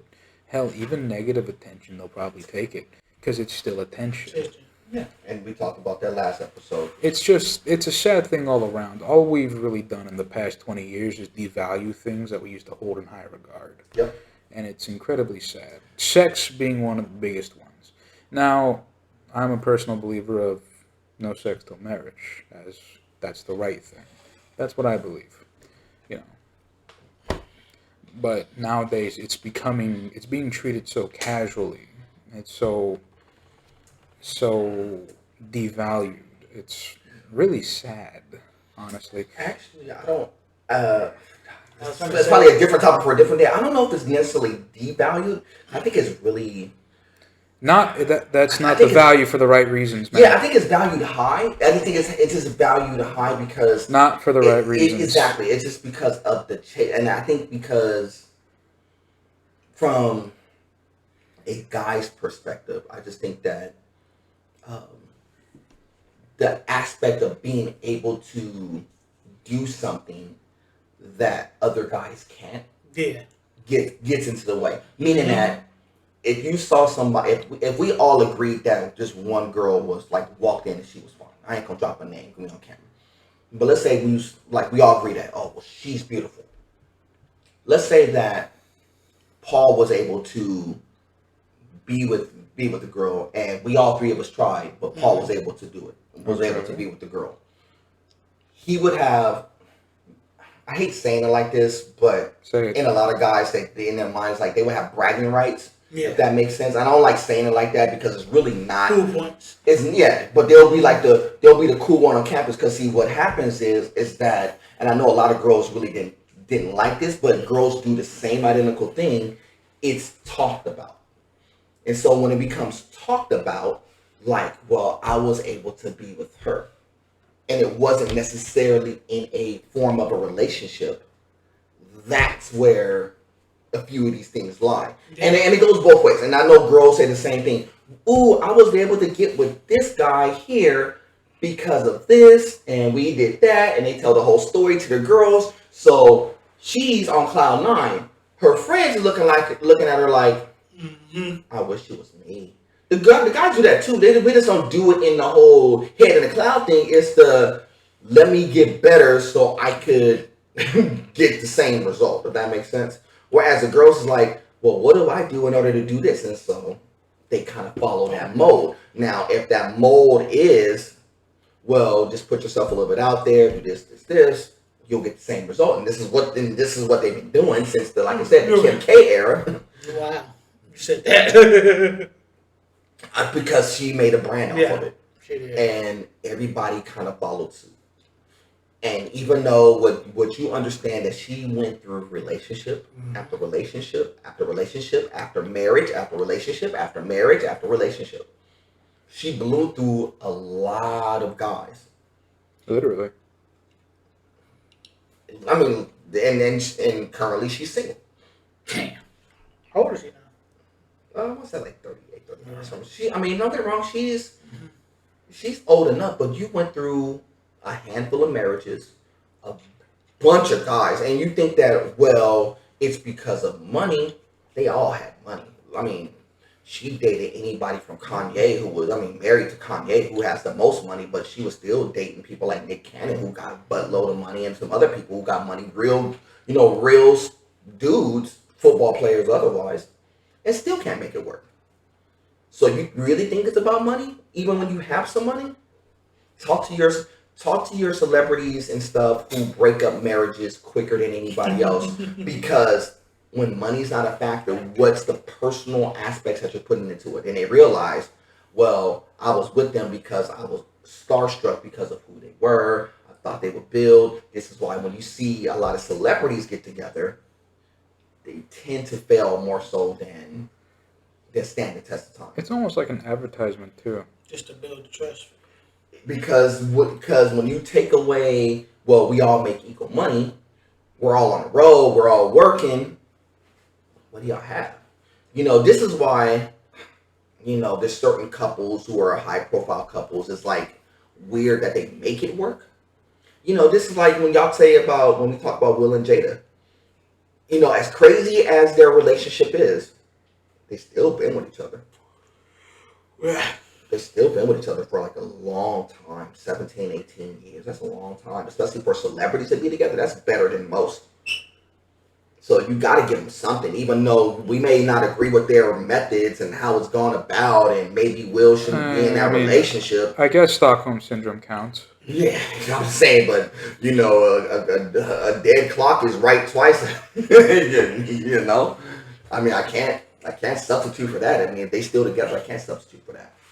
But I know this is kind of a sideways thing, but I say like with the Andrew Tate situation where he's getting a bad rap for some of the takes that he says. Just because you ban him, that doesn't mean that there's other people who don't respond, say the same thing. There's some fresh and fit guys who say the exact same thing. You gotta let them kind of rock. Freedom of speech. Yep. First off, that's the biggest one. Yep. This man should be able to say whatever he wants. Even if it's wrong or right, it don't matter. He shouldn't be banned for it. And you don't have to agree with him. You don't have to like him. You don't even have to listen to him. But he has every right to say what he wants. And here's the kicker. And I know, and this is why I'm not editing it, so if they take it down, y'all can take it down or whatever. He doesn't have a social media platform. He's not on TikTok. He's not on Instagram. Nobody should. He's not on YouTube. It's just other people who are on those things are talking about dude. They're the ones who's putting out his information. He's just popping up on people's platforms and just discussing. Now, it's just like anything else. If you don't like what a person has to say, you don't necessarily have to listen. You don't like what we have to say, you don't have to listen. We appreciate y'all listening, by the way. And if you are a subscriber, we appreciate every single subscriber that's on the board. And if you're a follower, we appreciate that too. We appreciate the love, you know. But if you don't agree, we always tell you, if you don't agree, say you don't agree and tell us why. And if you really don't like what we have to say, you don't necessarily have to listen. You know, we're not forcing you. We're not putting a gun to your head. We're not saying we're going to take some. We ain't taking nobody's ransom. we ain't taking nobody ransom and be like, yo, you got to listen to the podcast X amount of time. I can't register. I want the money in the bag. Yeah, we ain't doing that.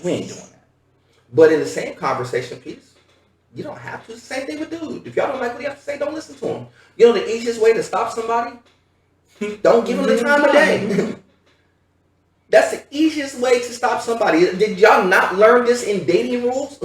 Dating rules 101. If you don't want to be with somebody, if you don't want to approach, you know, hey, find a way to stop the momentum. It's another horrible side effect of, you know, just social media in general is that people give a lot of attention to shit they hate.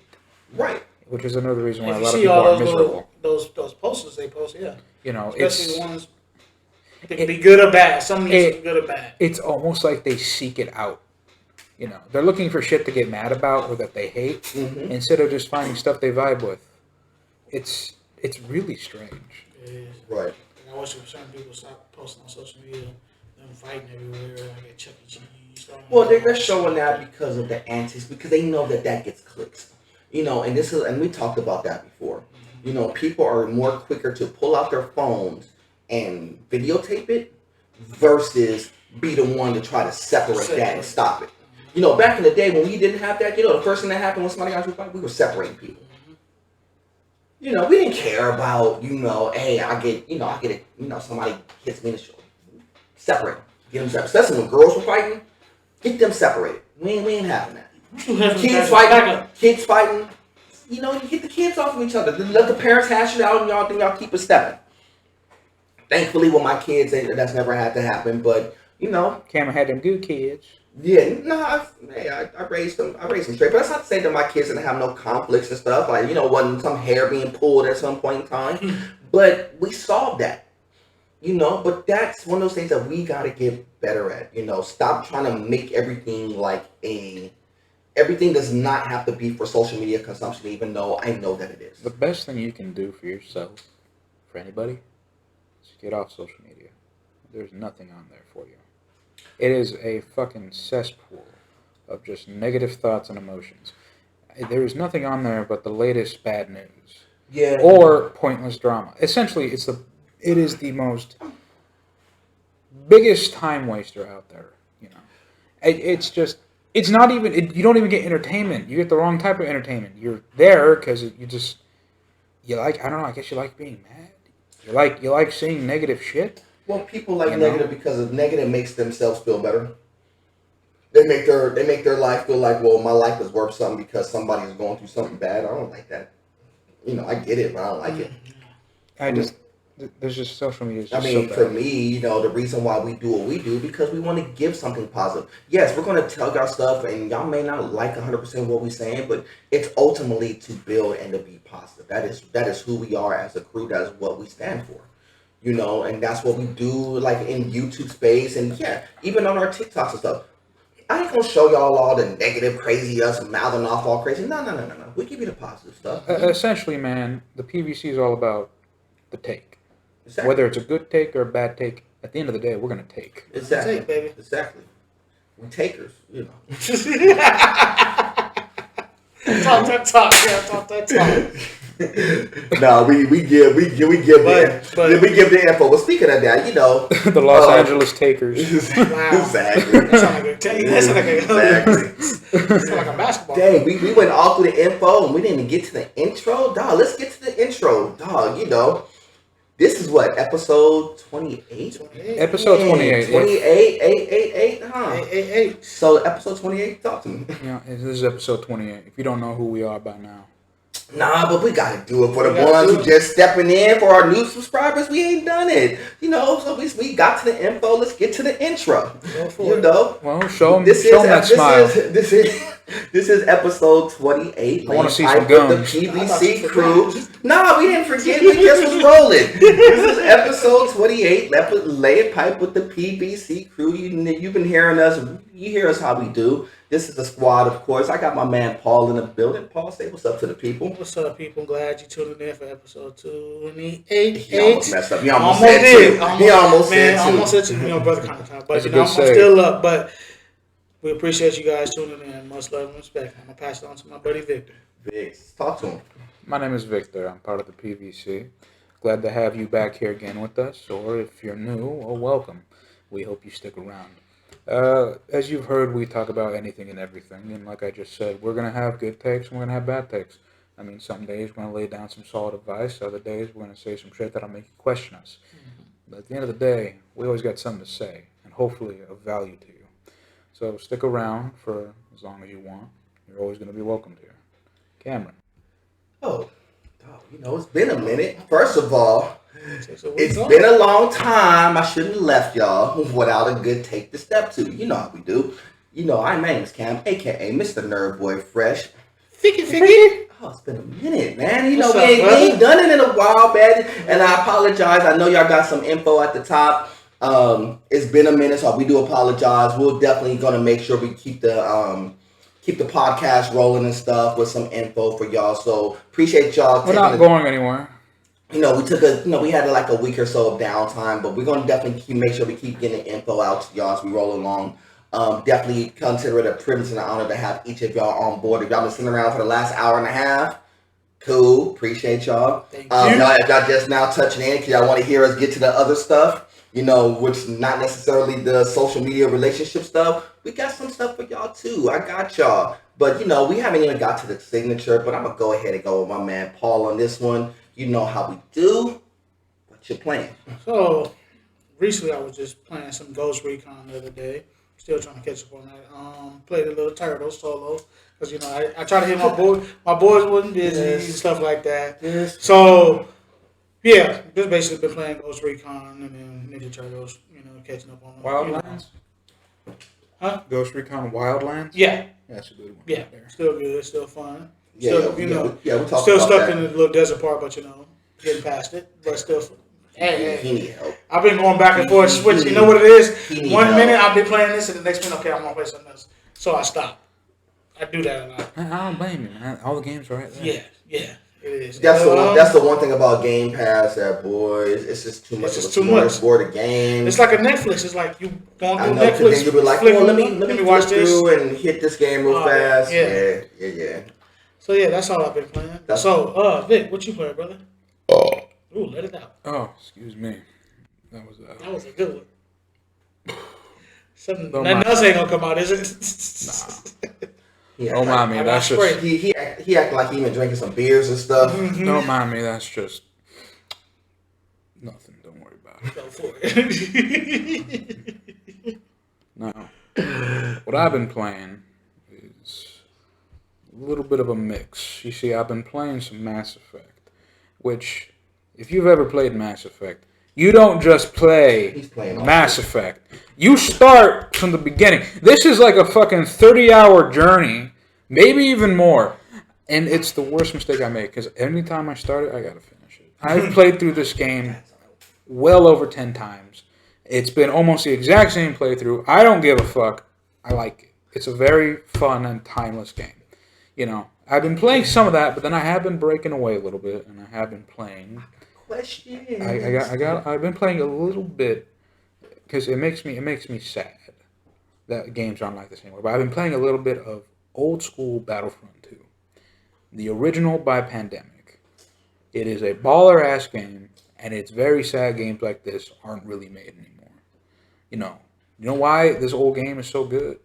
Because it was made on the premise of being fun. It's a fun ass game. You boot the bitch up, you get in.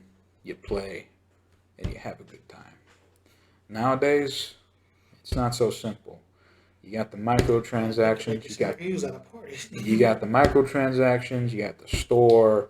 You know, you got the grind. It's no longer just hop in and play. At least major titles, indie games. That's a fact. That's a different story. But I've just been playing mostly those two things.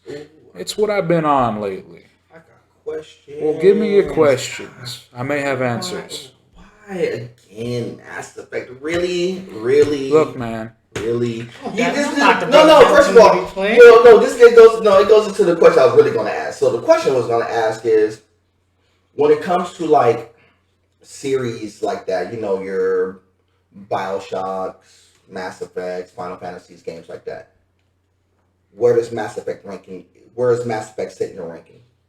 And just general games of all time? Mm-hmm. Okay, so since you didn't play it like 10 times, we'll say like the trilogy. Obviously, the trilogy as a whole. Yeah. It's easily in the top 5. Easily in the top 5. No question. In the top 5 in no particular order. Gotcha. You know, but if I had to actually rank it, it'd sit at a 3. So what's ahead of it? Because you didn't play a lot of Mass Effect. So what holds it back is the fact, like I said, I gotta play from the start. There is no just booting up an old save. Oh no, because this one you gotta. That's what holds it back. Because the decision. Because this is the one game that the decision that you make at the beginning carries over through all 3. So I get that. The problem with Mass Effect is you don't play it, you experience it. Yep. That's the problem with it. That's why it sits at a bit of a lower ranking. You know, there's no real just hop in and play. I wish there was. I mean. So what's 2 and 1 then? Okay, so 2 is for me. It's what the fuck is it called? Oh yeah, it's Lego Star Wars 3. That's one of my favorite games ever made. Now, Lego Star Wars 3. Now, that game is fun as hell. I got that. Right. And that game is like what I was talking about Battlefront 2 earlier, is where you just hop in, play, and have a good time. You know. But the top one for me, just the top favorite game in general, is a game that is called Titanfall 2. Now, the reason that game is my favorite of all time, because I'm a huge FPS player. I play other genres of game from time to time, but mainly FPS. Because, I mean, you could be half brain dead and still play FPS. I mean, that's why I love that shit. Other game types, you need to think a little. RTS, strategy, base, empire building. That talk. I mean, I'll play them if I like the setting, but I don't seek them out. But the reason this game is my favorite is because it is a perfect blend of everything going right. The movement is great, the guns are great, the game modes are fun. The mech combat's really fun. It's fun to play in a Titan, it's fun to play as a pilot. The campaign is very short, but extremely replayable. You know, it hits all the marks. The only problem with the game is the multiplayer in the sense of a skill ceiling. Because anybody can play it, but not everyone's going to master it. Yeah, that's a fact. Because that's the problem with a lot of people picking it up now, because you got people who've been playing since 2016. Right. New players are just going to get their asshole turned inside out by these guys. That's a fact. And then that turns people off, and then they don't want to play again. That's the only real problem. Well, that and DDoSing, but that's just a whole other issue. But those are my games for me. Obviously, it's a very huge list, but those are the 3 things. Dang, that was not what I was expecting. I mean, I expected Titanfall. I did not expect no Lego Star Wars. I'm gonna keep it real with you. That Lego Star Wars kind of threw me off. Now I'll tell you. Skywalker? So you play Skywalker Saga, the new one? I did. It's fine, but it's fine. But to me, it's Lego Star Wars 3. That's a little more of a personal reason. It's something I won't get into too heavily. I got you. It's a little more personal, but it is one of my favorite games. I got you. More of the meaning behind the game from how I received it. I got you. Not entirely the game itself, but it does have a special meaning to me. I was sure expecting to hear Fallout out of your mouth. I'm dead honest with you. I was sure expecting Fallout. Yeah, you would have think it, right? or Halo, or God, I was expecting one of those two. Like for real, like all craziness aside. I was. The problem was Fallout RPG, Mass Effect. I think is the superior RPG. You know. That's a question mark, boy. Right. Boy, that's a question especially, mark. I can maybe dig that, though. Especially compared to recent Fallouts. Yeah, that's fact. The biggest competitor is 3 in New Vegas. And I think compared to those two, Mass Effect is the superior RPG. That's facts. You know. FPS, Halo and Titanfall. You know. I prefer Titanfall. Halo is great. It's phenomenal and it's very memorable. But I just prefer the movement in Titanfall 2.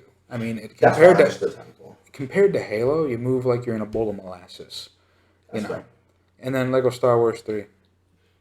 I got you. It's personal. No, I got you. No, you don't have to elaborate on that. It was that's just not what I expected when I heard. That's like just one of those like random games out of nowhere. But that shit tight.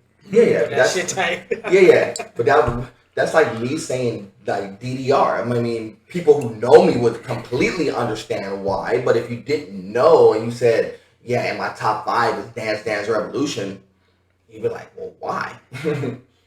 But enough about my gaming past and preferences. I had some for you too, Paul. Before I jump in and tell you about what I've been doing. Did you see the UFC fight? Oh yes, Leon Edwards and beautiful man. Oh Lord, that fight I didn't think it was gonna go 5 rounds. Okay, well, real quick, who was your money on? Leon. No, your money was on Leon. Your money was on Leon. No, hold on. I just want to get this. Why Leon? Reason why, because I liked Leon because when he know he failed something, he go right back into the and try again. So I like that he's a trier. So he's like, okay, I lost to you once, but when I get back in the gym, persistent. Get you. Yeah. So he put more time and effort in his training to get everything right. I was not expecting to go 5 rounds, but I'm like, okay, 5th round, you gotta pull something. I said I felt like he finna pull something out, and he did. No, I don't know if he pulled it out. Versus, it was. I mean, okay. So basically, it was. It was the last 50 seconds of the fight. I think it was like it was just okay. I'm just gonna try to see if it works. If it works, I'm gonna champ. No, I think it was It wasn't. I don't think it was. It wasn't desperation. It was just instinctually lucky. And what I say about that is this. Okay, because Kuzma got caught. Yeah, exactly. He got caught. Yeah, he got caught. And it's like one of those things. It's like when you saw him get caught. It's like the only reason why he got caught is because and this is a training, for people who do, any type of like boxing or kickboxing or MMA type things, the simplest of mistakes or simplest of you got to think every single option through in your head in a matter of a second.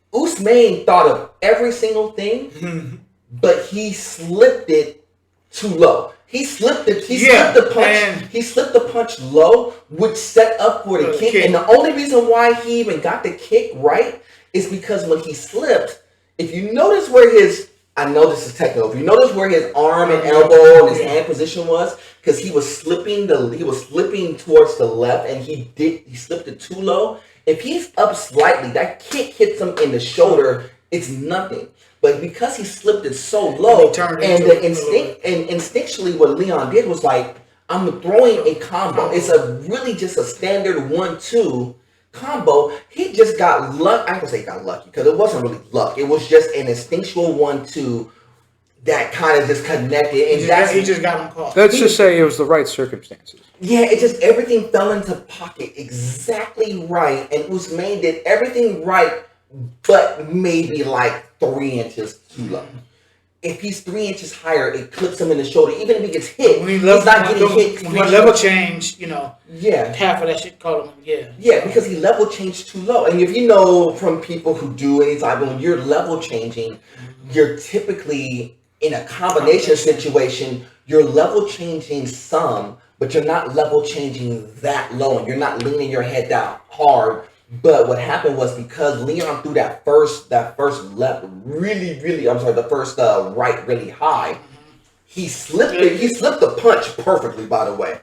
But he did not like slip that kick. And there was no way for him to slip it except for he would have to compensate the balance, and he would have fell, if that makes sense, because his balance would have been too far off because it was already slipped one. But it was crazy because I saw the fight and I was like, Usman gonna win this by unanimous, like going away. Because the fight, I'm gonna be dead honest with you, it wasn't close. Yeah. Usman was just like, even though he got put on the ground for the first time, we get all that. But you know, anybody in the UFC, they know that they're gonna be tested in deep waters versus certain people. Everybody gets it. But he was still dominating that fight. Round 1, round 2, round 3, round 4. And even through round 5, he was actually winning said fight. This is why I said... Except when he tried to do that double. But even then, he was still in control of the fight. If he slips that kick, he wins this unanimously and the fight's not close. Now, the one thing I do like about Leon is that what you're right. I didn't know that this boy hasn't lost since taking on Usman the first go round. This boy went about 12, 13 fights and not lost nothing. When he lost that fight, he went back. And I didn't pay attention to that. Now, if I was a betting dude, I probably would have bet on Leon on the strength of that alone, that this dude ain't been beat. And the only person who beat him was Usman, but he beat him, 3 years ago? And it was was it 2 years ago, 3 years ago? 3, I think 2, 3. And he was younger and wasn't as experienced because, if I'm not mistaken, wasn't that his first fight? That was his third. First, second, it was his first major fight. They threw him right. They threw him right in the fire. It's like, look, we gonna give you a shot right off rip. And I was like, okay. Sometimes it works. No, sometimes it works. Yeah, sometimes. But I was like, apparently he was good enough. But I just wanted to get your take on that because I know that I didn't even get a chance to see it all at first. I saw it on the after. It was like all I saw was like everybody's reaction, like in shock. I was like, what happened? It was like, Usman got dropped. I was like, oh no, because we ain't seen it happen. This dude has been, him and Asamoah has been fighting so well, and all he needed to do was win this to tie, and then one more to take the streak away, and he couldn't do it. I was like, oh, and no, the ill thing about it is that Leon, I don't know, he's won so many that he's not even gonna have a chance to get that because somebody's gonna clip him early. Oh yeah.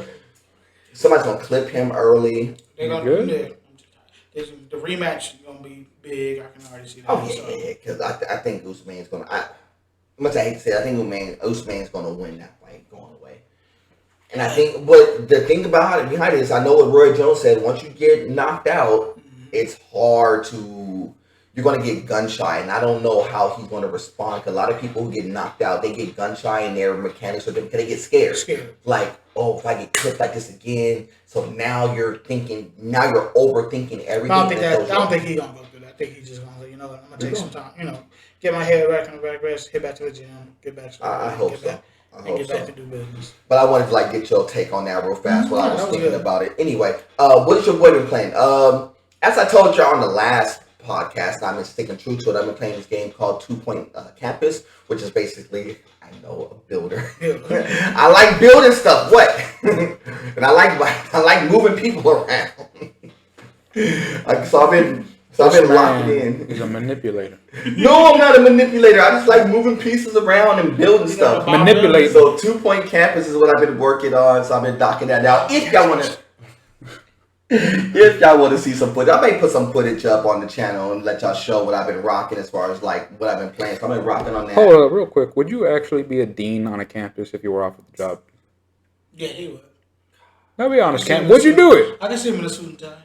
No, it's not even a suit and tie. I'll be like one of them OG ones. Like Dean Cam. Give me the polo. I'll be like the polo. Or I'll be on my Carlton with the sweater vest. And he'll be the dean, but he had that swag look from dude from House Party 3. He'll have his little more or less. He gonna dress up like Nutty Professor?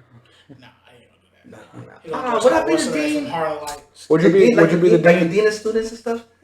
He gonna be the brother. That's always because the dean is. People don't understand. It's a pretty tough position because all you're dealing with is just student after student after student, and you're just dealing with every single student, every single student issue. Like if something goes wrong with the fraternity sororities, it's the dean of students who have to deal with that. Anything goes on the campus, like there's a sporting event, there's the athletics head, but it's still got to run through the dean of students. Everything runs through that dude. I mean, he's basically like the ringleader of everything on that campus. It's like being a store manager times 20. Wow. Because you got to think about it. You're the dean of students. So you're the dean of everything that goes on. So if you want a new course on campus, like, oh, I want to have a course on gaming, you got to pass that through the dean. So this man is like a filter. Nothing goes through without going through him. Everything runs through the student. That's why I said the dean of students is hard. That's So why would you do it? Yeah, I'm down. Okay. But it's a lot. It's a lot to undertake. Call him. Let him know. Oh, man, he gonna be the senator. No. Because you gotta be good with people. You gotta problem solve. I passed the bill. It's just tough, you know. Yeah, I feel like free pancakes on because Monday. At my time at Long Beach State, shout out to some of my squaddies at Long Beach State, of course. I mean, I know the dean of students there, and he went through all kinds of stuff. It was just like He aged like 20 years. Because you deal with something. I mean, like when they first built the pyramid, they had to go through the dean of students. You know, it's like simple stuff. You want to expand the parking lot, go through the dean of students. You don't want to have a football team on your campus anymore. This is all things that the dean of students have to. I competed. Yeah, it's just like they took the football team away because it wasn't. Well, yeah, they sure did. What year was that? That was like 89. It was before I got there actually. But the dean of students, he was the same dean of students. He was there for a period of time. It's like, dog. Enough ragging on you like that. So you've been playing campus. Yeah, so anyway, been playing 2 Point Campus. Rocking on that. That's been cool. What else? That's all I've been doing. Just watching the intermittent YouTube videos. Can't be like, I've been playing chess with people. More or less. Oh, I'm gonna tell you what I am gonna play. What? I am gonna double back and probably play Cyberpunk again. I am going to double back and do that. Probably in the next week or so, I'm going to double back and play that. I am. See, your thing is, I know what Vic's thing is, he has to play Mass Effect like 10 times. What's the one game I played a bunch and I haven't played in a while? Fuck XCOM. XCOM is correct. So I am going to double back and play some XCOM too. I'm going to tell y'all that right now. But you got a challenge to get. And I got Disclaimer, Associate Michael, you're being challenged to the court. Let me get real sincere for like 5 seconds. All right, Mike. I know you're gonna watch this, and I'm gonna say this on cam for everybody to hear. His namesake. Play with your sorry Rams on Madden, and I'm beating you by 14 points. And if I'm really feeling like I want to do something, it's gonna be 21. I'll maybe let you get 7 points. I may let you get 7 on the love. I do this. And if you talk about some dominoes, I already told you. Don't start that. I already told you, Mike. That's not going on. You might want to play that in the comfort of your own home, so you have home advantage. I'll go to your house and play you at home. You can sit in your shorts, your drawers. You can have your liquor. You can have your cheering squad. You can have the fan. You have your fam all. Go, daddy, go. Go, daddy, go. I'll give you home court advantage. But you're not going to win. Yes. You're not going to win. And if you really want to have this at the job in front of the squad, I don't think you want to do that. I don't want you to have the walk of shame at the job because you lost 3 hands. This is gonna be good. I can't wait to see this. You don't want to do that. And I'm not even talking because I brag. I don't brag. But I did tell y'all off top, there is very few games that I'm not good at. And dominoes is one of those things I'm really good at. I'm nice. Don't get it messed up. I'm nice. Have y'all seen that? Did y'all see? I did watch this a little while ago. There's a movie that came out with Snoop Dogg. And he had he was like a little domino. They had a little domino tournament and domino tournament. That was kind of fun. With the little kid was like, because he was learning how to play dominoes on the app. I saw that. Was that on Social? Yeah. Hey, Mike. I saw that. Whatever app that he had on that movie, you need that. Get the app. Get your skills up. Go play some people online. Get your.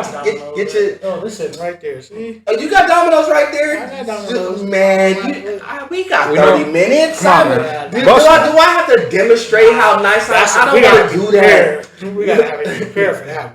Yeah, we don't want to do that because if I do that and show y'all and I'm nice. Up 25, that's it. I don't like doing that to people. Not at all. And Mike, you my dog. You my fam. $100,000. You already know what it is. But when it comes to Domino's, you gotta understand, I was in a household and a family environment where you cannot go and sit on the table in my family's household and lose. I don't lose when it comes to Domino's, even in my own household. I don't lose when it comes to family function. We do Thanksgiving, we eat turkey, we do greens, we do ham hocks, we do all that stuff, and then it's Domino time. Cameron is just reminding me so much of Ricky Bobby right now. I'm just telling you. If you ain't first, you're last. That's what I'm saying. We don't do I that. picture Cam playing Dom. The fuck you. The only thing I'm like kind of mad at that I really didn't do is that I really didn't pass that butt kicking mentality to my son when it comes to Domino's. That's the only thing I'm mad at. Cam will be like, shake and bake. Exactly, shake and bake. I'm nice. Got to Tell Mike I'm nice.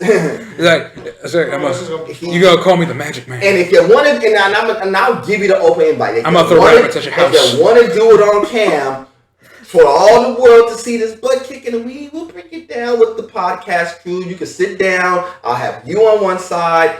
We'll play. I'll let Ron come through and commentate. Shout out to Ron, by the way. We gotta get you back in the mix. I know a lot of people's been asking. So we got some sports stuff we need to talk about. We're gonna narrate that shit like it's golf. Exactly. And like I said, you can bring your cheering squad, bring everybody from work that you want to, and have your cheering squad. I'll put it on cam just so everybody in podcast land can see that I'm nice. And this ain't the name. Domino's is not the only thing I'm nice at. Can we rent like an octagon for this? No, an octagon. All we need is a card table and a couple of comfortable chairs in the middle of an octagon. Would be great.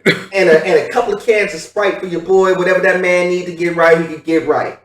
Trust me, I'm nice at Domino's. Oh god. If you play spades, I'm nice at that too. I'm nice at bid whist. I'm nice. Any hood game you think you nice at, I got you. He gonna give Michael a box of tissues. I got you. You want to put some paper up, we could do that too. I like I told you, I don't like taking kids' lunch money, but I take kids' lunch money on occasion. Don't let me make an example of you. I don't like doing it. I don't like taking kids' lunch money. He's a bully. I don't like taking kids' lunch money. But I have. Cameron the Destroyer. Don't let the small frame and the nerd boy fresh fool you. I'm nice. Anyway, let me get off that. Let me talk some non-bully stuff real quick. Let me get on something different. Y'all heard about Sony getting sued for $5 billion in overseas right now? A little bit. Break it down. Wow. So I guess there's a secondary lawsuit that happened overseas that I guess is in England that they're suing because they raised the prices on digital games.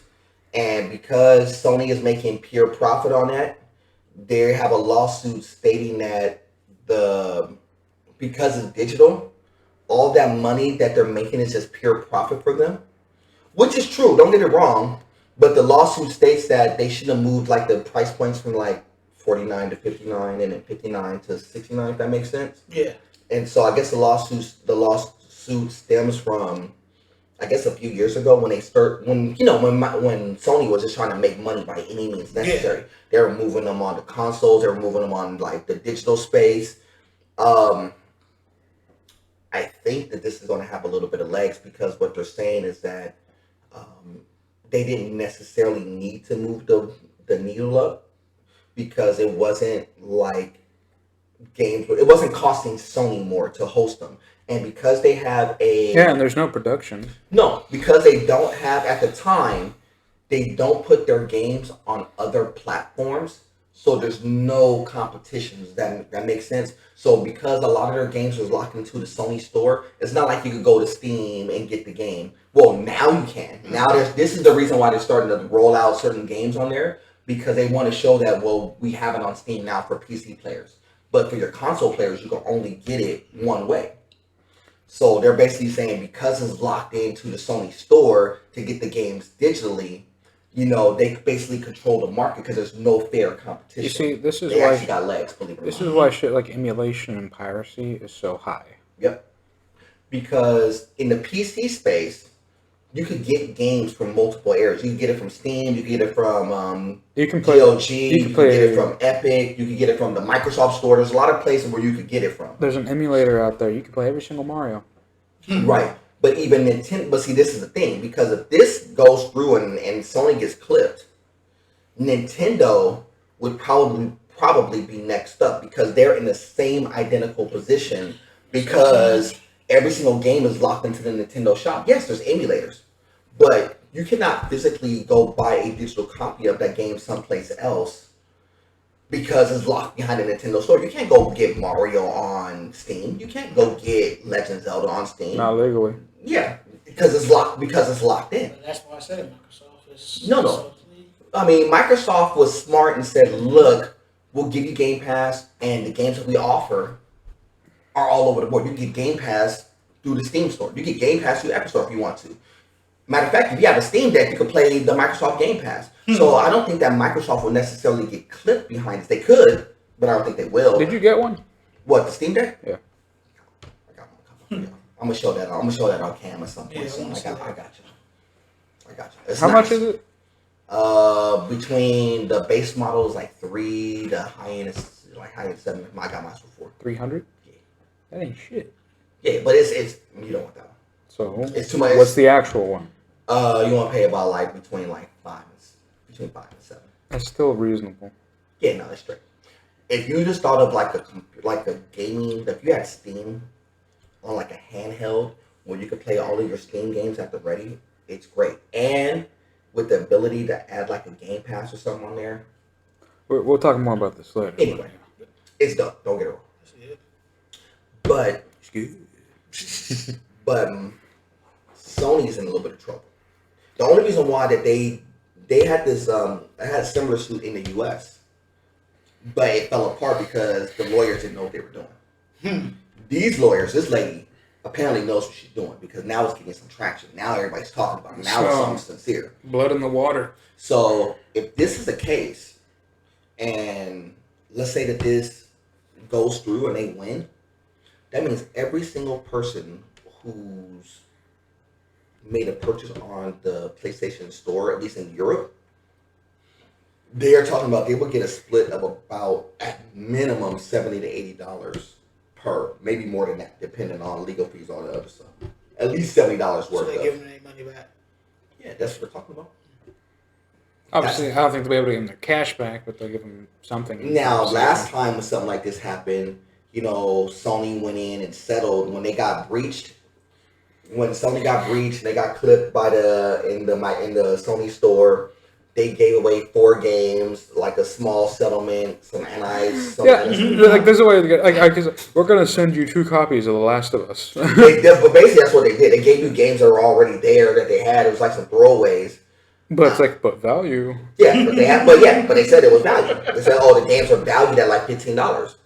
To who? To you? To them, because that's how much it was listed regular price in the store. I get it, but that's what they're going to try to do. I already know this is what they're going to try to do. They're going to try to weave their way around it and say, look, well, instead of you giving you $70, we'll give you Spider-Man, Horizon Zero Dawn, and maybe Ghost of Tsushima. I think if they were smart, they would take this opportunity to give people like a month or 2 trial of their new online service. I would do that. Rake people in. I would do that. And then while that's happening, build upon it so you get them to keep it. Yep. I would do that. That would be the smart thing to do. But see, the only problem with that interface is that it ain't there yet.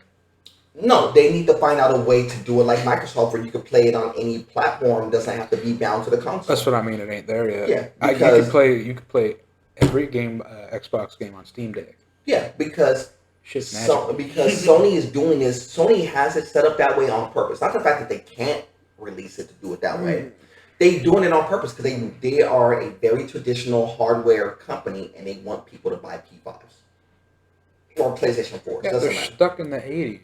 Yeah, and we talked about that many a times. Until they get that out, until they get out of their own way, they're going to be bound to this. Yes, they're just starting to release stuff on PC. Cool. But if you really want your PlayStation Plus to grow and expand and do what Microsoft's been doing, and stop trying to block Microsoft from getting the acquisition, which they already started, and they already got one cleared. There's no stopping it. Oh no, it's done now. Because Saudi Arabia already said yes. It's just a matter with of time. Microsoft. Yeah, with buying Activision Blizzard. But the only people who's blocking them is Sony. Sony's the only people who's trying to block them. Everybody else is like, we don't care. I saw something cold. I said some people were saying, once they start making prints, or not prints, when they say with the next physical copies of say like Modern Warfare 4, they should put Sony reviews on their boxes. Well, because they already said that they're going to keep Call of Duty multi-platform. Well, they don't of course. care. Well, no, because Microsoft don't care. It's two different mentalities. Microsoft is thinking ahead. Xbox is no longer a console. Xbox is a network. Right. That's why you can play it on everything. But PlayStation thinks, well, PlayStation is the PlayStation. Right. The actual box. That's what they're freaking out about. Microsoft was almost willing to say, look, we will put the Game Pass on your console. We don't care. That was an actual conversation piece. That's how much they don't care about the console. They're like, look, you can have your console all you want. Just if you let us get Game Pass, we'll get the consoles out of the way. And people don't realize the console wars have been over for a long time. Well, the only console war is really with the two companies that are traditional. It's between Nintendo and Sony at this point. Microsoft hadn't been part of it for a while. And Sony cannot keep up with Nintendo because Nintendo goes after a different install base. Even though, yes, technically Sony sells probably a little bit more, but Nintendo's always sell. And they will always continue to sell because they already have an install base that's pretty strong. But, get clipped for €5 billion. That's a lot of bread. That's funny shit. So that's a lot of bread. But I just wanted to talk about that, and then y'all heard about, Sony trying to block Microsoft from like all the sales and like from putting games onto the Game Pass. I'm trying to figure out what games they blocked getting on there. I mean, yeah, it was some of that JRPG games. Yeah, and I was like, that was kind of stupid because I'm like, what are we really talking about? They ain't gonna block all of them. No, they did. No. In the contract, they said, look, we will pay you. I didn't do that part. Okay. For you not to be on Game Pass. Okay. But they literally said this. They're trying to Sony or compensate them. Microsoft? Yeah, they don't want to. Sony paid these games or the publishers more money, so they don't put their games on Game Pass because that was an option. Right. So they don't want them to do that, even though no matter what Sony pays them, they're losing out. Now, let's say Microsoft starts to get cute because they just haven't, and I know why they didn't. They really didn't want to impede in their space. But what Microsoft could have said was, "Look, how much are they paying you? They're paying you an extra like $5 million. Cool. We could pay you $7 million. We'll triple it. We'll pay you $8 million. Bring it to us anyway." Mm-hmm. You don't think if Microsoft had 60 plus to throw on Activision, you don't think they have money to just kind of ease off some of these games if they really, really, really wanted those games? Mm-hmm. It's just, I know Microsoft's like, look, we don't want to get into this because if we really start doing this, man, once all is said and done, then it's going to feel like a monopoly. And they don't want to be in that position where it becomes a monopoly because it's going to feel like it, even though it's not. Butter. It's going to feel like a monopoly because they're going to control a good portion of the games, and Sony doesn't want them to control all those games. Here's the reason why. That goes to the other story. Square sold off 2/3 of their company to I forgot the other company name that they sold off to, but they just sold off 2/3 of the company. They sold off Eidos. They sold off everything. Deus Ex. Yeah, they sold off Deus Ex. They sold off all those intellectual properties, some Tomb Raider, all of them. Which is I'm all for because they weren't even being used. They're setting up to be bought out by Sony. Oh, so that's not surprise. Which is stupid, by the way. Who's that? Square Enix. So they sell off every single company that's under them, basically purposely devaluing their company as a whole, so they could just literally just for one property. All they're getting is Final Fantasy and Star Ocean. Which, of course, is a juggernaut unto itself. Facts. But devalue is devalue. But do you know how many people out there want another Deus Ex? Right. Honestly, there's another Tomb Raider. Do you understand that Microsoft could say, "Oh, well, here's here's 500,000. We'll take Eidos. Here's another 500,000. We'll get the team that does Tomb Raider 2. We'll get them. Let's go get them." It's going to be like they're just picking up eggs, man. Yeah, it's like, dude, we'll go get them. Or what stops EA from just saying, "Oh, we'll take y'all on. We'll put y'all under our camp. Y'all just come work for us. Work on some of our games too in the process. Y'all get a for EA. That'd be a good deal. EA don't want to do it because EA don't want to do it because they're too busy trying to make Battlefield work. They're trying to get bought out themselves because they've seen everybody else get bought out, so they want a piece of the action, but they can't because you got to be that third party juggernaut because you can't just have all these third parties saying. Yeah, they missed out. If they did it before Activision did, they probably could have pulled it off. But. Right, but they didn't think that they were going to pull it off. That was the whole answer to the question. They didn't think that Microsoft would pull it off. But the problem is that Square is like selling off purposely, and that's terrible. That's a terrible thing where you're just like, well, I'm going to sell off all the intellectual property. Now, I understood like with Bungie Square selling off Bungie. Not Square, Activision selling off Bungie. I just knew that they wasn't getting along, and because of everything that was transpiring, Bungie needed to get out of the way, or they would have got implicated in all that sexual harassment stuff too. But Square doing it, nah, they didn't have no reason. If you were going to get bought out, you should have just gave. If Sony was going to buy them out, and if they were really valued like they are, Sony should have just went ahead and, just bought the whole thing. Yeah. Speaking of Destiny, real fast before we get up out of here. Yeah. Last topic. Destiny was doing an event. Like literally as we're recording right now, Destiny's doing an event. Okay. Yeah, I heard about that. So they're doing like the Destiny 2 presentation. At some point, I'll probably rewatch it, and then we'll give our takes on it thereafter. But you know what's crazy about that? I was on Twitch, and I was like, oh, well, let me see. They had like a good 130,000 people watching. But when you're on certain social medias, or even on Twitch, you could just comment at will. Like, oh, just throw in your comments, say, hey, what's up? How you doing in the chat, right? You know how greedy these picky pickies are? These fools said for you to even chat in this thread, you have to be a subscriber to the channel. Not just a follower. So a follower says, oh, I'm going to follow the channel and I can just chat. That's how most people do their thing on Twitch. To be a subscriber, that means that you have to put in $5 a month just to chat on a once an occasion thing. That's a bitch move. Yeah. So just to chat, you got all these, and you know this is why I don't play Destiny no more. I was like, you really are charging people to chat. No. $5 a pop. It's just the mentality of Destiny, man. I can't vibe with that shit. I can't roll with it. Ever since it went free to play, I was like, out the window. I just wanted to talk about that because I was like, that's so crazy. $5 just to chat. You know what you can do with $5, man? It's the principle for me. Yeah.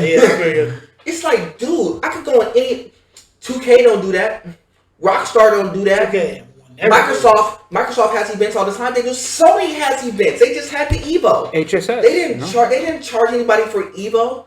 Everybody does events all the time on Twitch, and they don't say that you have to be a subscriber to chat. But in this particular thing, you have to be a subscriber just to say, hey, how you doing? Yeah, essentially. I appreciate your work. Just to give them a compliment or say what's up, you gotta charge $5. That's like them saying, like, fuck you, pay me.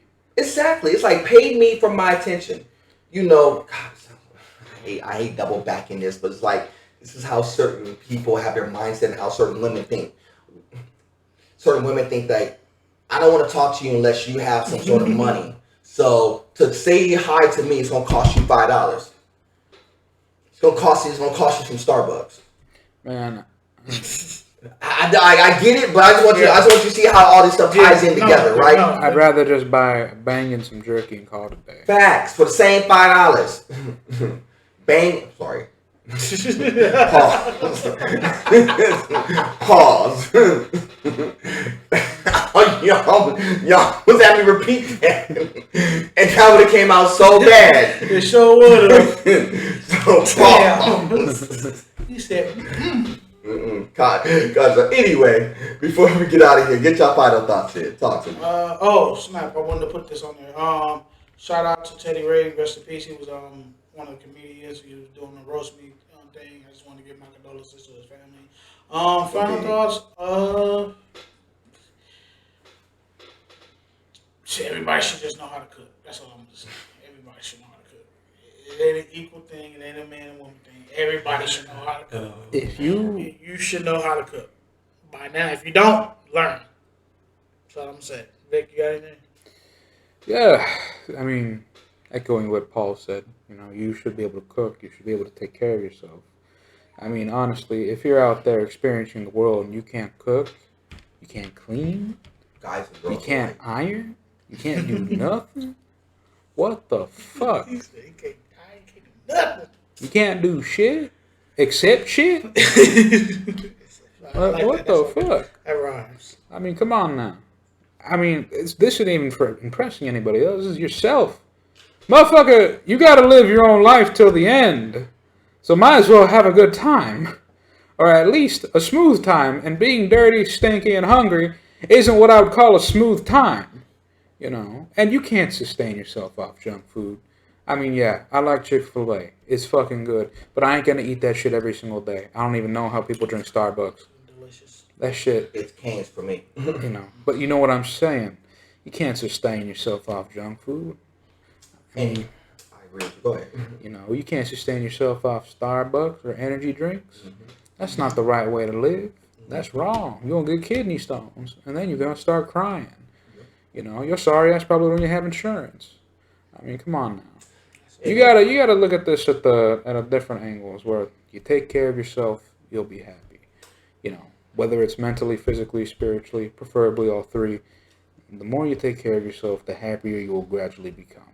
It's never instant. It's a progress, but it's progress worthwhile.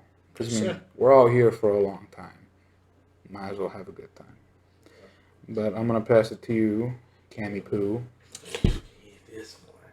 Tell me. This one. What are your final thoughts? Lay it on me. Like butter on toast. I'm sorry, that was hilarious. You ain't the first nor the last person to say that, by the way. Cam. First, I get a lot of that. I get a lot of that anyway. First and foremost, stop letting Camera. I get that too. I get that too. Everything you just said, I get that. I get all that. You know how many times I've been called camera, Camaro, Cammy. Oh God, it's like I get that all the time. Oh wow. Camson. I get it all the time. Tears from my eyes. I get it all the time. That's why that's why I don't even take it like I don't even take it personal anymore. It's like I get it all the time. You know how many people mess up my name? It's cool. I don't care. I don't even take it personal. Because, like I said, I told y'all before a couple of episodes ago, if y'all take it, even if y'all doing it to be spiteful or mean, that's one thing. Mm-hmm. But if y'all do it just like, hey, look, it's just my way of saying it that way, cool. I don't trip off of it because it's something personal. Does that make sense? No, it's your personal way of expressing to me how you respond to me. Now, if it's something that you just don't know, you need correction on, that's one thing. But if you're doing it like, oh, this is just the way I want to say it to you, it's just like how we get our nicknames. It's the same thing. Certain nicknames are given to you. Certain names are, given to you. Especially the ones that are given to you. That's something personal. I've seen somebody took the time out to say, you are this. Sometimes that's in the negative. A lot of times it's in the positive, believe it or not. But that goes into what I was saying about the cooking thing. I know we went a whole big old thing about cooking and food and all that stuff. To me, first and foremost, don't let social media dictate who you are. Never. Because if you're writing what somebody else's thing is, you don't know what their lifestyle is on the day-to-day. Yes, I know you heard Cardi B say it, but you got to understand that she is what I call the exception to 98% of y'all's rule. Because there's one thing everyone has to understand. You're not them. Exactly. And you'll never be them.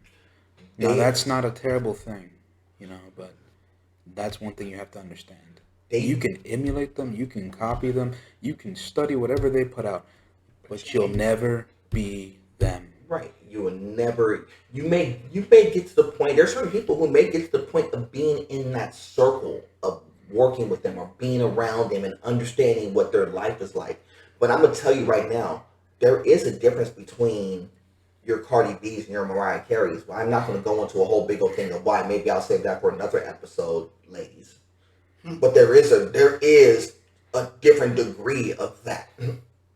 Because if you think Cardi's one way, y'all ain't never really heard what Mariah and how she gets down. She's a different animal. Both great in their own right, both talented, both good people, but they're, it's levels. When I say it's levels to this, there is definitely degrees and levels. And I don't know if y'all really want to take it there. When it comes to, yourself, and especially when it comes to how you present it to others, it does go beyond just looks. When people say, what do you have to offer? It's not the fact that somebody has to ask me that question. Mm-hmm. I will demonstrate what I have to offer on a day-to-day basis. It's a different, you don't have to ask me what I offer. Because ask me is like you're trying to, I'm trying to audition for a job. When I'm going for a relationship, it's not a job. A relationship is exactly that, a relationship. Yes, to a degree, it feels like work to a degree. But if you're doing it because you're choosing to, you have fun. You enjoy the process. You enjoy the relationship. But things that I do within that is learning said skill sets. Not because certain things you should learn how to cook. You don't have to cook. You could go, like Vic said, you can go get food every single day. But is that going to help you out in the long term? That's for you to determine. There's certain people who that's all they do every day. Go out, eat food, go to a restaurant every day, every night. And they go to high-end restaurants. Let me tell you right now, most people can't afford to do that. Y'all paper ain't like that. Your little $5,000 a month ain't going to get you to go out to restaurants and stuff every day. Yeah, it'll get you Chick-fil-A and Carl's Jr. and you may get an occasional decent restaurant. I may pull up on you on Lucille's or something. Hey, I could do that too. Facts. I could do that too. But y'all don't have that lifestyle like that. Y'all are not that. Don't act like that. Y'all are so above, the skill set that somebody's going to hand it to you. People don't have to do anything for you. You should be able to do it for yourself. People don't have to give you anything. They choose to do it. It's like the boys choose to do the podcast with me. They don't have to. I didn't put a gun to their head. I didn't do any of that stuff. They choose to. I'm lying. I got the blicky on the hip right now and said if they move from this table before we finish up, then it's a problem. No. Carla Marshalls. This motherfucker crazy. There's certain people who do stuff by force. That's not me. Every single thing that I have learned in life was either taught to me or I learned it on my own. Not because I had to, because I wanted to, because I wanted to be a more well-rounded person. Because when people see me and deal with me, friends or otherwise, you don't have to ask me what I have to offer. You'll see it. It's demonstrated. So if you were hanging out with me, like when you ask me about, what about ribs? Mm-hmm. And I tell you, here's what I think about ribs. It's not because you don't think I know. You already know how I get down. You didn't have to ask me that. You're just asking me something technical about it. Mm-hmm. Not the fact of, well, maybe you don't know nothing about no ribs. No. You know I could cook. Mm-hmm. It's demonstrated. And if you don't think it's demonstrated by any form of fashion, look on my social media page, nerdboyfresh, Instagram.com. You already know how I get down. And you can see plates of food that I knocked out. Like that pizza. I knock out pizza. I knock out ribs. I knock out this stuff. Easy. If you want to see what I'm cooking tonight, I'm cooking fried chicken. What? And if I decide not to do that, I'm cooking spaghetti. But guess what? I'm cooking. You want to know why? Because I'm making a point to do it. What about fried spaghetti? Nah, can't do that. Not with that attitude. Not that I wouldn't earn it if it came down to me. Come on, baby, deep fry that spaghetti. But it's for me. It's like when you're presenting yourself. Yeah. Present yourself in the right way. And people will gravitate towards that. A lot of physical presentation. Presentation and everything. Okay. You know, looks is one thing. Personality is a presentation. Look is a presentation. What your skill set is a presentation. You know, all that stuff is a presentation. It's a demonstration of who you are, how you talk with people, how you handle yourself, the things that you get into. You know, you want to know about me? Don't ask me. Ask the boys. Ask anybody who's around me. Ask the people who I work with. Ask my family. They'll tell you exactly who I am. He's good at dominoes and makes good cake. See? I didn't even have to say it, Mike. See? They already know what it is. And he's nice. Exactly. Nice in everything that I do. If you really want to know, you ask the team around me. I mean, and they'll tell you the goods and the bads. I mean, I'm not a perfect dude. I got many flaws, and the boys will tell you many flaws. My people, my kids, everybody, they'll tell you my flaws too. But the one thing that's different than from me, and that's all I would encourage all y'all to do, is whatever your flaw is, you work on it. You want to get better, you work on getting better at that.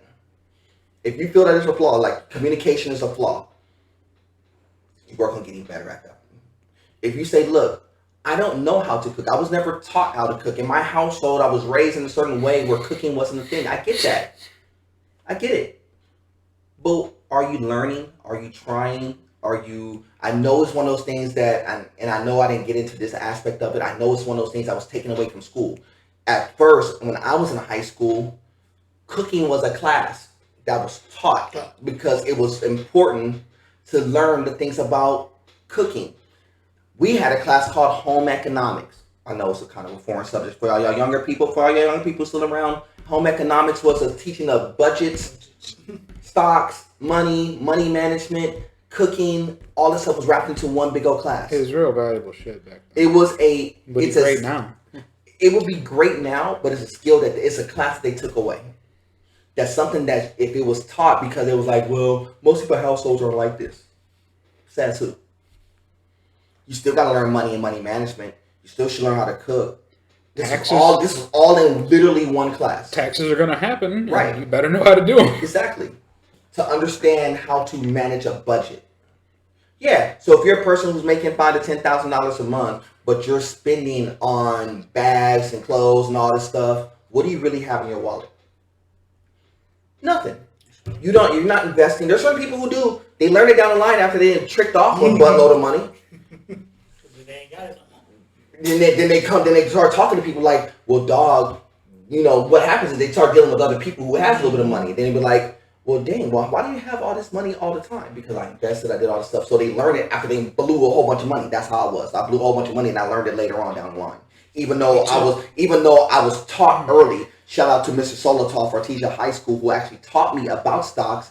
I didn't really get truly involved into it until much later down the line. And that was on me because I was taught and I still didn't execute. That was on me. It's not till more recent times that I really start getting involved in stocks and all that stuff and getting that all put together.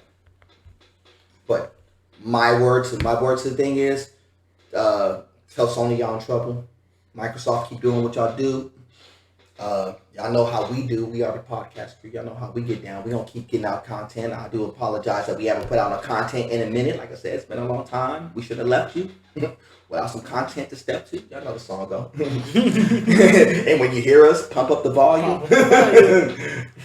Y'all know how we get down. Well, I appreciate y'all rocking. I know it's going to be a long episode. We probably rock for about a good 2.5, almost 3 hours. That's good. But it's something that we want to get off the ground. It's kind of like one of those side note things. This wasn't even really planned, but we just kind of just rock with it. Sometimes the unplanned shit is the best. We just kind of just rock with it. So this is how we do, man. Y'all know how we get down. This has been episode 28, laying pipe with the PBC crew. And I know we said it at the top and in the middle, but if I didn't, we appreciate y'all rocking. Definitely like and subscribe to the page, of course. For my man Paul, for my man Vic. My name is Cam, aka Nerdboy Fresh. It's an honor and a privilege to do this. Like always, it is God above everything. And until next time, family, we'll do this again soon. Much love and respect. Salute.